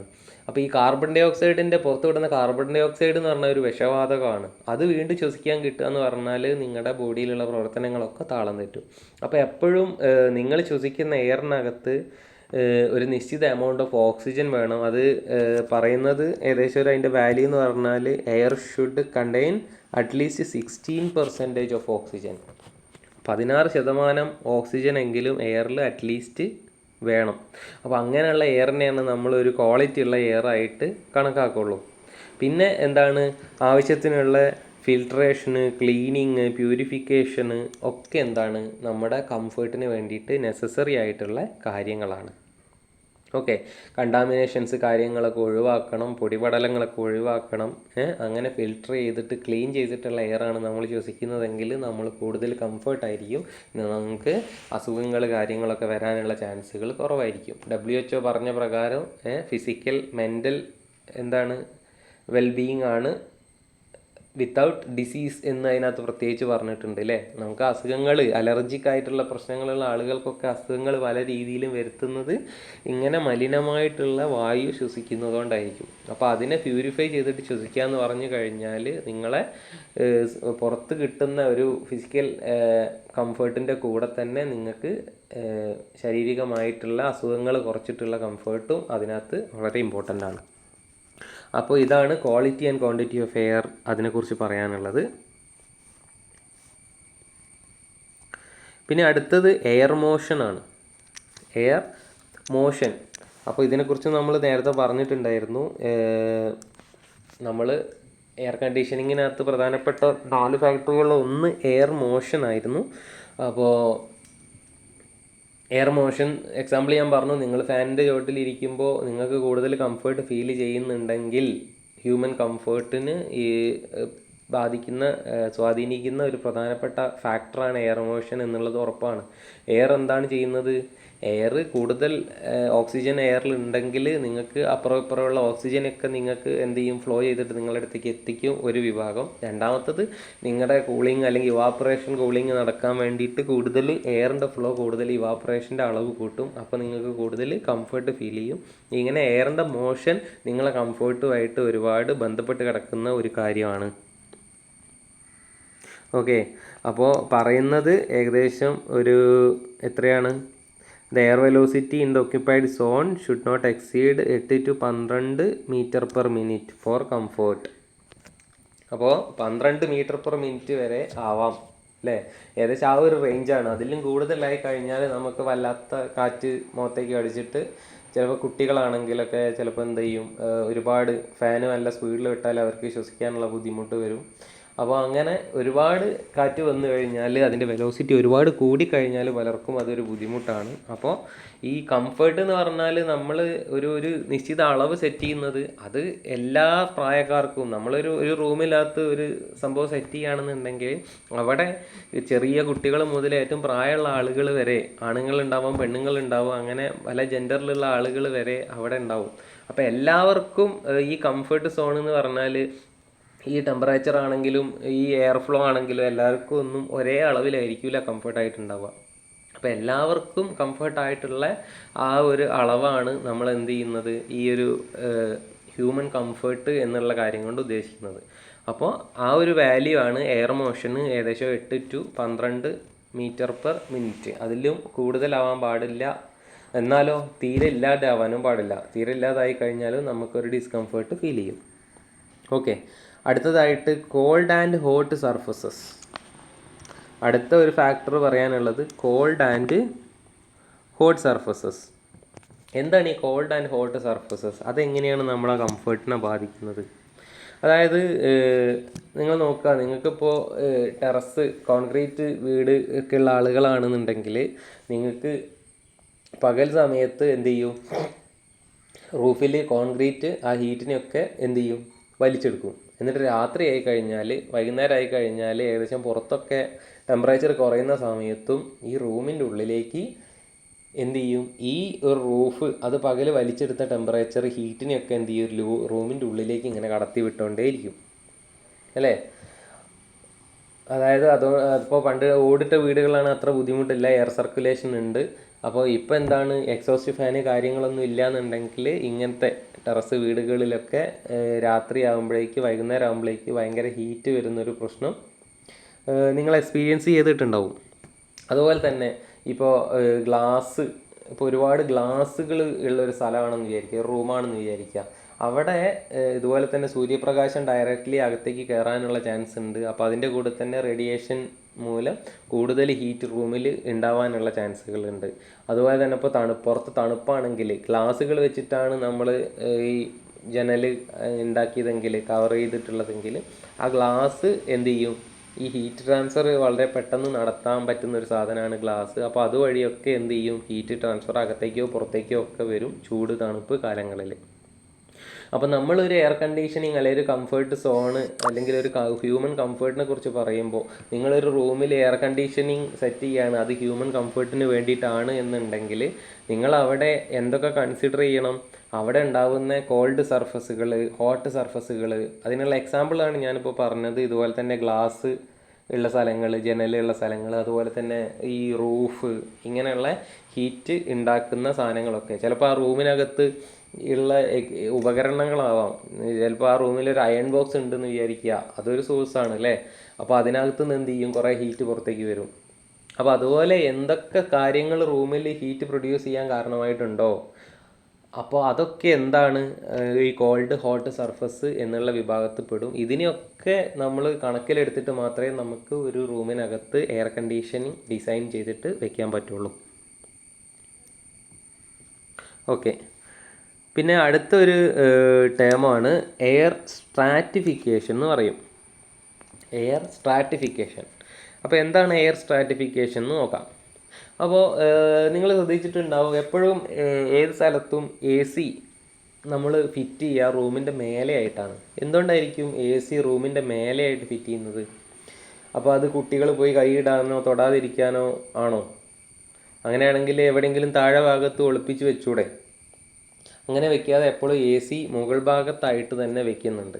അപ്പോൾ അതിനുള്ള പ്രധാനപ്പെട്ട കാരണം എന്താണെന്ന് വെച്ച് കഴിഞ്ഞാൽ, നിങ്ങൾക്കറിയാം AC എന്താ ചെയ്യുന്നത്, നിങ്ങളെ റൂമിൻ്റെ അകത്തുള്ള എയറിനെ അല്ലെങ്കിൽ ഹോട്ട് എയറിനെ അതിനകത്തേക്ക് വലിച്ചെടുക്കും. എപ്പോഴും ACൻ്റെ ആ ഒരു പുറത്ത് നിങ്ങൾ കാണുന്ന ഭാഗത്തിൻ്റെ മുകളിൽ കൂടെ, അതായത് ഇവാപ്പറേറ്റർ കോയിലിൻ്റെ മുകളിൽ കൂടിയാണ് എന്ത് ചെയ്യുന്നത്, അത് വലിച്ചെടുക്കുന്നത്. ഈ മേലെ ഭാഗത്തൂടെയാണ് എന്ത് ചെയ്യുന്നത്, എപ്പോഴും എയറിനെ വലിച്ചെടുക്കുന്നത്. എന്നിട്ട് അതിനകത്ത് നിന്ന് കൂൾ ചെയ്ത എയറിനെ അതിൻ്റെ താഴെ ഭാഗത്തു കൂടെ നിങ്ങളുടെ റൂമിലേക്ക് വിടും. ഇതാണ് എയർ കണ്ടീഷനിങ് ചെയ്യുന്നത്. അപ്പോൾ ഈ മേലേന്ന് വലിച്ചെടുക്കുന്ന സമയത്ത് മേലെ ഹോട്ട് എയർ കിട്ടണം അല്ലേ. അപ്പോൾ റൂമിൽ ഹോട്ട് എയർ എന്ന് പറഞ്ഞാൽ റൂമിനകത്ത് നിലവിലുള്ള എയറിലെ ഏറ്റവും ചൂടുള്ള എയർ അത് മേലെ കിട്ടണം. അപ്പോൾ അതെങ്ങനെ മേലെ കിട്ടും? അത് മേലേക്ക് പോയിക്കോളും, സ്വാഭാവികമായിട്ടും അത് മേലേക്ക് പോയിക്കോളും. അതിനുള്ള കാരണം എന്താണെന്ന് ചോദിച്ചു കഴിഞ്ഞാൽ, അതായത് നിങ്ങൾക്ക് തണുത്ത എയർ റൂമിലേക്ക് ഇങ്ങനെ വന്നുകൊണ്ടിരിക്കുകയാണെങ്കിൽ ഓൾറെഡി ഉള്ള കുറച്ച് ചൂട് എയർ അതിനകത്ത് ഉണ്ടാവും അല്ലേ. അപ്പോൾ ഇത് രണ്ടും കൂടി ഇങ്ങനെ മിക്സ് ചെയ്ത് വരുന്ന സമയത്ത് എന്താ ചെയ്യുകയെന്ന് വെച്ചാൽ, ഓരോരോ ടെമ്പറേച്ചർ റേഞ്ചിലുള്ള എയർ ഇപ്പോൾ പല ടെമ്പറേച്ചറിലായി മാറിയിട്ടുണ്ടാവും റൂമിനകത്ത്. അപ്പോൾ ഈ പല ടെമ്പറേച്ചറുള്ള സാധനങ്ങൾ, ടെമ്പറേച്ചർ കുറയുന്ന എയറുകൾ എന്ത് ചെയ്യും, അതായത് കുറഞ്ഞ ടെമ്പറേച്ചറുള്ള എയർ താഴേക്ക് വരും, കൂടിയ ടെമ്പറേച്ചറുള്ള എയർ മേലേക്ക് പോകും. അതായത് എയറിൻ്റെ ടെമ്പറേച്ചർ കൂടുന്ന സമയത്ത് എയറിൻ്റെ ഡെൻസിറ്റി കുറയും. ടെമ്പറേച്ചർ കൂടുന്ന സമയത്ത് എന്ത് ചെയ്യും, ഡെൻസിറ്റി കുറയും. ഡെൻസിറ്റി കുറയുന്ന സമയത്ത് ഡെൻസിറ്റി കുറവുള്ള സാധനങ്ങൾ എപ്പോഴും മേലേക്ക് പോകും എന്ന് നിങ്ങൾക്കറിയാം അല്ലേ. നിങ്ങളെ മണ്ണെണ്ണയ്ക്കകത്ത് വെള്ളം ഒഴിച്ച് കഴിഞ്ഞാൽ മണ്ണെണ്ണ വെള്ളത്തിൻ്റെ മേലെ ഒന്ന് നിൽക്കും. കാരണം എന്താണ്, മണ്ണെണ്ണയ്ക്ക് വെള്ളത്തെക്കാളും ഡെൻസിറ്റി കുറവാണ്.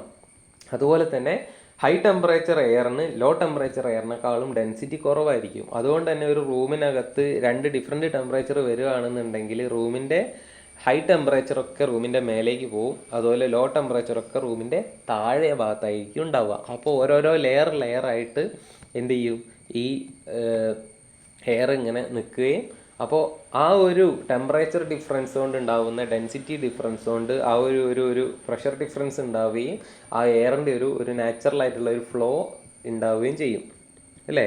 അപ്പോൾ അതിനെയാണ് നമ്മൾ എന്ത് പറയുന്നത്, എയർ സ്ട്രാറ്റിഫിക്കേഷൻ എന്ന് പറയുന്നത്. അപ്പോൾ എപ്പോഴും ഒരു നല്ല എയർ കണ്ടീഷനിങ് സിസ്റ്റത്തിൽ എയർ സ്ട്രാറ്റിഫിക്കേഷൻ നമ്മളൊരു മിനിമം ലെവലിൽ കീപ്പ് ചെയ്യാനാണ് ശ്രമിക്കാറുള്ളത്. എപ്പോഴും ഒരു മിനിമം ലെവലിൽ കീപ്പ് ചെയ്യാനാണ് ശ്രമിക്കാറുള്ളത്. എപ്പോഴും ടെമ്പറേച്ചറിൻ്റെ ഡിഫറൻസ് ഭയങ്കര ഡിഫറൻസ് ഉണ്ടെങ്കിൽ മാത്രമേ എന്ത് ചെയ്യുള്ളൂ, ആ ഫ്ലോ കൂടുള്ളൂ. അപ്പോൾ ഒരു മിനിമം ടെമ്പറേച്ചർ ഡിഫറൻസ് ആണെന്നുണ്ടെങ്കിൽ ഒരു മിനിമം എയർ സ്ട്രാറ്റിഫിക്കേഷനുമായിട്ട് നമുക്ക് എന്ത് ചെയ്യാൻ പറ്റും, ആ ഒരു റൂമിനെ നമുക്ക് കീപ്പ് ചെയ്യാൻ പറ്റും. അപ്പോൾ ഇതാണ് എയർ സ്ട്രാറ്റിഫിക്കേഷനുമായിട്ട് ബന്ധപ്പെട്ടിട്ട് പറയാനുള്ളത്. പിന്നെ ഒരു ഒപ്റ്റിമം എഫക്റ്റീവ് ടെമ്പറേച്ചറിനെ സ്വാധീനിക്കുന്ന കുറച്ച് ഫാക്ടേഴ്സിനെ കുറിച്ച് പറയാനുണ്ട്. അതായത് അതിനകത്ത് ഒന്നാമത്തെ ഫാക്ടർ എന്ന് പറഞ്ഞാൽ അത് ക്ലൈമാറ്റിക് ആൻഡ് സീസണൽ ഡിഫറൻസ് ആണ്. ക്ലൈമാറ്റിക് ആൻഡ് സീസണൽ ഡിഫറൻസ്, അതായത് നമ്മൾ പറഞ്ഞില്ലേ ഇപ്പം നേരത്തെ പറഞ്ഞത് കംഫേർട്ട്,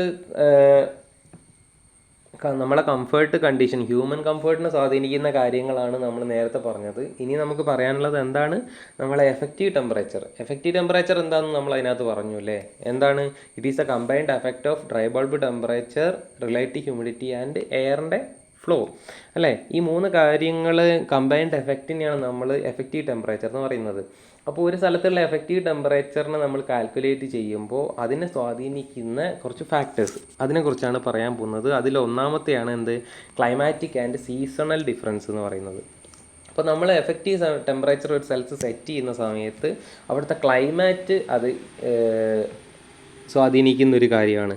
എങ്ങനെയാണ് ക്ലൈമാറ്റ് സ്വാധീനിക്കുക, അതായത് ഇപ്പോൾ ഒരു കണ്ടിന്യൂസ് ഒരു തണുപ്പുള്ള സ്ഥലത്താണെങ്കിൽ, അല്ലെങ്കിൽ തണുപ്പ് വിൻ്റർ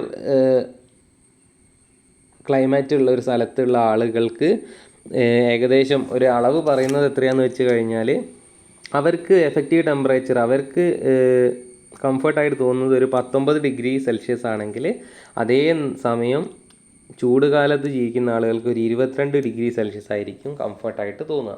അതായത് എന്താണ് അതിന് കാരണം, നിങ്ങളൊന്ന് ആലോചിച്ച് നോക്കുക. നിങ്ങളൊരു റൂമിനകത്ത്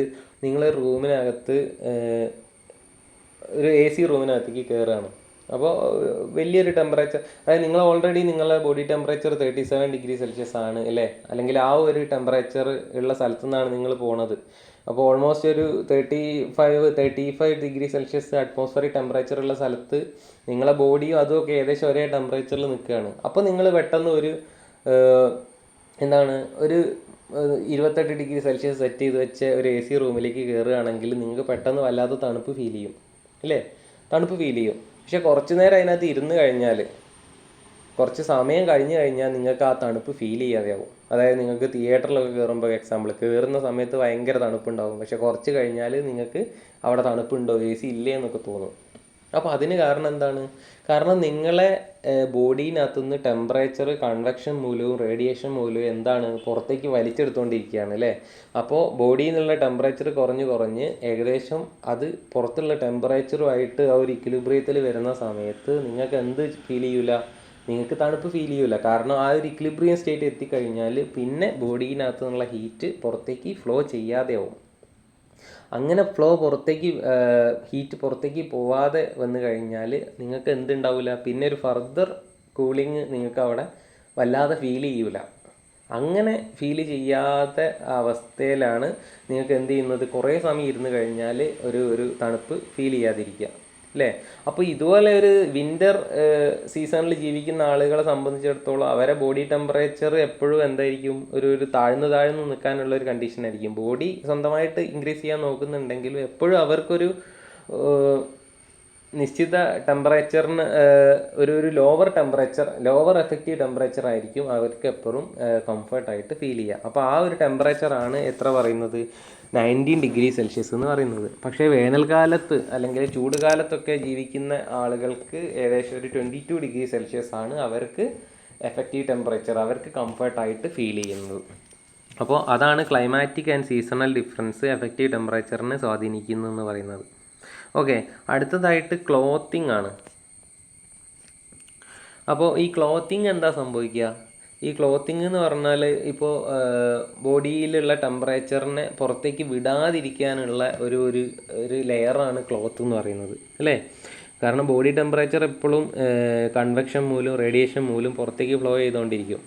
അങ്ങനെ പുറത്തേക്ക് ഫ്ലോ ചെയ്യാതിരിക്കാനുള്ള ഒരു ഫാക്ടറാണ് ക്ലോത്തിങ് എന്ന് പറയുന്നത്. അപ്പോൾ കൂടുതൽ കനമുള്ള ക്ലോത്ത് അല്ലെങ്കിൽ ഹെവി ആയിട്ടുള്ള ക്ലോത്ത് ധരിച്ചു കഴിഞ്ഞാൽ എന്താണ്, ബോഡിക്ക് അകത്തുള്ള ഹീറ്റ് പുറത്തേക്ക് ട്രാൻസ്ഫർ ചെയ്യാൻ ബുദ്ധിമുട്ടായിരിക്കും. അതായത് സ്വാഭാവികമായിട്ടും എപ്പോഴും ഇപ്പോൾ ഭയങ്കര കനമുള്ള ക്ലോത്തുകൾ ധരിച്ചുകൊണ്ടിരിക്കുന്ന ആളുകളുടെ അവസ്ഥ എന്തായിരിക്കും, അവരെന്തിനാണ് അങ്ങനെ ധരിക്കുന്നത്? അതായത് കുറച്ച് കുട്ടികൾ അല്ലെങ്കിൽ കുറേ പ്രായമുള്ള ആളുകൾ, അവർക്കൊന്നും ഈ തണുപ്പ് എന്ന് പറയുന്നത് നമ്മളെ ഈ ഒരു യുവാക്കളൊക്കെ താങ്ങുന്ന അത്രയും തണുപ്പൊന്നും അവർക്ക് വിത്ത്സ്റ്റാൻഡ് ചെയ്യാൻ പറ്റില്ല അല്ലേ? അവർ പൊതുവേ കുട്ടികളെയൊക്കെ വല്ലാണ്ട് പുതച്ച് മൂടി കൊണ്ടു കിടക്കുന്നത് കാണാം അല്ലേ? കാരണം കുട്ടികൾക്ക് എന്താണ്, അവർക്ക് കംഫർട്ടായിട്ടുള്ള എഫക്റ്റീവ് ടെമ്പറേച്ചർ എന്ന് പറഞ്ഞാൽ കുറച്ച് കൂടുതലാണ്. അതുപോലെ തന്നെ കുറച്ച് പ്രായമുള്ള ആളുകളെ സംബന്ധിച്ചിടത്താണെങ്കിൽ അവർക്കുള്ള എഫക്റ്റീവ് ടെമ്പറേച്ചർ എന്ന് പറഞ്ഞാലും കുറച്ച് ഹയർ ആയിരിക്കും. അവർക്ക് കംഫർട്ടായിട്ടുള്ള, അതായത് താഴേക്ക് വരുന്നതിനനുസരിച്ച് ഒരുപാട് ലോ ടെമ്പറേച്ചർ ഒന്നും അവർക്ക് വിത്ത്സ്റ്റാൻഡ് ചെയ്യാൻ പറ്റൂല. അവർക്ക് കംഫർട്ടല്ല, അവർക്ക് വല്ലാതെ വിറയ്ക്കാനൊക്കെ തുടങ്ങും അല്ലേ? അപ്പോൾ എപ്പോഴും ഈ ഹെവി ആയിട്ടുള്ള ക്ലോത്തുകൾ ധരിച്ച് നടക്കുന്ന ആളുകൾ എന്ന് പറഞ്ഞാൽ പൊതുവേ എഫക്റ്റീവ് ടെമ്പറേച്ചർ കുറച്ച് അധികമായിട്ട് വേണ്ട ആളുകളായിരിക്കും. അപ്പോൾ അതുകൊണ്ടാണ് പറയുന്നത് എന്ത്, A person with light clothing needs less optimum temperature than A person with heavy clothing. Okay, അപ്പോൾ ഇതാണ് ക്ലോത്തിങ്ങിനെ കുറിച്ചിട്ട് പറയാനുള്ളത്. പിന്നെ അടുത്തൊരു ഫാക്ടർ ഏജ് ആൻഡ് സെക്സ് ആണ്. അതായത് ഏജ് ഫാക്ടർ ഞാൻ പറഞ്ഞു, കുട്ടികൾ, പ്രായമുള്ള ആളുകൾ, അവർക്ക് എഫക്റ്റീവ് ടെമ്പറേച്ചർ ബാക്കിയുള്ള ആളുകളെക്കാളും കുറച്ചും കൂടെ ഹയർ ആയിട്ടായിരിക്കും വേണ്ടി വരിക. അതുപോലെ തന്നെ ആണുങ്ങൾ പെണ്ണുങ്ങളെ സംബന്ധിച്ച് പറയുകയാണെങ്കിൽ പെണ്ണുങ്ങൾക്കെപ്പോഴും, സ്ത്രീകൾക്കെപ്പോഴും പുരുഷന്മാരെക്കാളും കുറച്ചും കൂടെ എഫക്റ്റീവ് ടെമ്പറേച്ചർ ഒരു 0.5 to 1 ഡിഗ്രി ഒക്കെ കൂടുതലാണ് എപ്പോഴും അവർക്ക് കംഫർട്ടായിട്ട് ഫീൽ ചെയ്യുക. സ്ത്രീകൾക്ക് എഫക്റ്റീവ് ടെമ്പറേച്ചർ കുറച്ചുകൂടി ഹൈ ആയിട്ട് ഫീൽ ചെയ്യും. അതുപോലെ കുട്ടികൾക്ക് എഫക്റ്റീവ് ടെമ്പറേച്ചർ എന്ന് പറഞ്ഞാൽ കംഫർട്ടായിട്ടുള്ള എഫക്റ്റീവ് ടെമ്പറേച്ചർ നോർമൽ ആളുകളെക്കാളും കുറച്ചുകൂടി ഹൈ ആയിരിക്കും. പ്രായമുള്ള ആളുകൾക്കും കംഫർട്ടായിട്ടുള്ള എഫക്റ്റീവ് ടെമ്പറേച്ചർ എന്ന് പറഞ്ഞാൽ കുറച്ചൊരു ഹൈ ആയിരിക്കും ബാക്കിയുള്ള ആളുകളെക്കാളും സംബന്ധിച്ച് അപേക്ഷിച്ച് നോക്കുമ്പോൾ. ഓക്കെ, അപ്പോൾ സ്ത്രീകൾക്ക് ഇത് കൂടുതലാവുന്നതിനൊരു എക്സാമ്പിളാണ് മെറ്റേണിറ്റി ഹാളിൽ അവിടുത്തെ എഫക്റ്റീവ് ടെമ്പറേച്ചർ ഒരു 2 to 3 degree higher than effective temperature used for adults. Okay, അതായത് അഡൽട്ട്സിന് കൊടുക്കേണ്ട എഫക്റ്റീവ് ടെമ്പറേച്ചറിനേക്കാളും ഒരു 2 to 3 ഹയർ ആയിട്ടായിരിക്കും മെറ്റേണിറ്റി ഹാളിലുള്ള എഫക്റ്റീവ് ടെമ്പറേച്ചർ. അല്ലെങ്കിൽ അവിടെ ഉപയോഗിക്കുന്ന എയർ കണ്ടീഷനിങ്ങിലൊക്കെ നമ്മളെ എഫക്റ്റീവ് ടെമ്പറേച്ചർ എപ്പോഴും 2-3 ഡിഗ്രി സെൽഷ്യസ് ഹയർ ആയിട്ടായിരിക്കും സെറ്റ് ചെയ്ത് വെക്കുക. കാരണം അത് അങ്ങനെയുള്ള സ്ത്രീകൾക്ക് അവർക്ക് കംഫർട്ടായിട്ടുള്ള എഫക്റ്റീവ് ടെമ്പറേച്ചർ ആ ഒരു നോർമൽ ടെമ്പറേച്ചറിനേക്കാളും കുറച്ചും കൂടെ ഹയർ ആയതുകൊണ്ടാണ്. ഓക്കെ, അതാണ് ഏജ്, സെക്സ്, ഇതൊക്കെ എഫക്റ്റീവ് ടെമ്പറേച്ചറിനെ സ്വാധീനിക്കുന്നത് എങ്ങനെയാണ്. പിന്നെ അടുത്ത ഒരു ഫാക്ടർ എന്ന് പറഞ്ഞാൽ ഡ്യൂറേഷൻ ഓഫ് സ്റ്റേ ആണ്. അതായത് നിങ്ങളൊരു സ്ഥലത്ത് കുറച്ച് സമയം നിൽക്കുക, കൂടുതൽ സമയം നിൽക്കുക, അങ്ങനത്തെ ആ ഡ്യൂറേഷൻ ഓഫ് സ്റ്റേ എങ്ങനെയാണ് എഫക്റ്റീവ് ടെമ്പറേച്ചറിനെ സ്വാധീനിക്കുന്നത്. അതായത് ഞാൻ പറഞ്ഞു,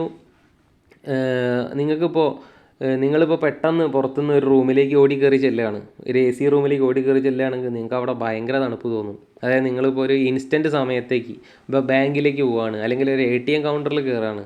അപ്പോൾ ഈ ബാങ്കിലോ ATM കൗണ്ടറിലോ കുറച്ച് നേരം മാത്രമേ നമ്മൾ ചിലവഴിക്കുന്നുള്ളൂ അല്ലേ? അല്ലെങ്കിൽ ഒരു 2 മിനിറ്റ് 5 മിനിറ്റ് സമയം കൊണ്ട് അവിടുത്തെ പരിപാടി കഴിഞ്ഞ് ഇറങ്ങിപ്പോരുകയാണെന്ന് വിചാരിക്കുക. അങ്ങനെയുള്ള സമയം എന്ന് പറഞ്ഞാൽ നിങ്ങളെ ബോഡി ടെമ്പറേച്ചർ 37ഉം അതിൻ്റെ ഉള്ളിലുള്ള ടെമ്പറേച്ചർ 25 ആണെങ്കിൽ ഹൈ ടെമ്പറേച്ചർ ഡിഫറൻസ് ആണ് അല്ലേ അകത്തും പുറത്തും ഉള്ളത്. അപ്പോൾ heat transfer by radiation and convection വളരെ വലിയ തോതിൽ നടക്കും. അപ്പോൾ ഒരുപാട് ഹീറ്റ് പെട്ടെന്ന് പുറത്തേക്ക് പോകുമ്പോൾ നിങ്ങൾക്ക് ഭയങ്കര കൂളിങ് ഫീൽ ചെയ്യും അല്ലേ? അപ്പോൾ ഭയങ്കര കൂളിങ് ഫീൽ ചെയ്യും. അപ്പോൾ നിങ്ങൾക്ക് തോന്നും അത്ര തണുപ്പ് വേണ്ടായിരുന്നു എന്ന് തോന്നും.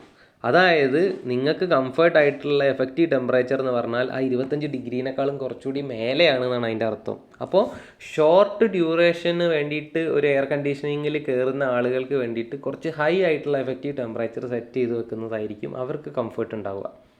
പക്ഷേ നിങ്ങളിപ്പോൾ പറഞ്ഞ പോലെ ഈ ബാങ്ക് ATM ഒക്കെ മാറ്റിയിട്ട് നിങ്ങൾ സിനിമാ തിയേറ്ററിൽ, ഞാൻ നേരത്തെ പറഞ്ഞ പോലെ സിനിമാ തിയേറ്ററിൽ അല്ലെങ്കിൽ കുറേ സമയം ഒരു സ്ഥലത്ത് സ്പെൻഡ് ചെയ്യേണ്ട ഒരു സ്ഥലത്ത് AC ഉള്ള സ്ഥലത്തേക്ക് ചെല്ലുക, ഒരു മാളിൽ നിങ്ങളിപ്പോൾ 2 മണിക്കൂർ അതിനകത്ത് നിൽക്കുകയാണ് എന്ന് വിചാരിക്കുക. നിങ്ങൾ കയറുമ്പോൾ നിങ്ങൾക്കൊരു തണുപ്പ് ഫീൽ ചെയ്യും. നിങ്ങളൊരു 1/4 മണിക്കൂർ 1 മണിക്കൂറൊക്കെ അതിനകത്ത് സ്പെൻഡ് ചെയ്ത് കഴിഞ്ഞാൽ പിന്നെ നിങ്ങൾക്ക് അതിനകത്ത് AC ഉള്ളതായിട്ടൊന്നും വല്ലാതെ ഫീൽ ചെയ്യില്ല. കാരണം എന്താണ്, നിങ്ങൾക്ക് അവിടെ ആ ഒരു തെർമൽ ഇക്വിബ്രിയത്തിൽ ഏകദേശം എത്തിക്കഴിഞ്ഞു. അതുകൊണ്ടാണ്. അപ്പോൾ നിങ്ങൾക്ക് തോന്നും കുറച്ചുകൂടെ തണുപ്പുണ്ടായിരുന്നെങ്കിൽ എന്ന്. അതുകൊണ്ട് തന്നെ കൂടുതൽ സമയം ആളുകൾ സ്റ്റേ ചെയ്യുന്ന സ്ഥലത്ത് കുറച്ചുകൂടി ലോവർ ആയിട്ടുള്ള എഫക്റ്റീവ് ടെമ്പറേച്ചർ സെറ്റ് ചെയ്ത് വെക്കുന്നതായിരിക്കും അവർക്ക് കൂടുതൽ കംഫർട്ട് ഉണ്ടാവുക. ഓക്കെ, അപ്പോൾ ഇതാണ് ഡ്യൂറേഷൻ ഓഫ് സ്റ്റേനെ കുറിച്ചിട്ട് പറയുന്നത്. ഓക്കെ, പിന്നെ പറയുന്നത് കൈൻഡ് ഓഫ് ആക്ടിവിറ്റിയാണ്. നമ്മൾ ചെയ്യുന്ന ആക്ടിവിറ്റിയും എഫക്റ്റീവ് ടെമ്പറേച്ചറും തമ്മിൽ എങ്ങനെ ബന്ധപ്പെട്ടിരിക്കുന്നു?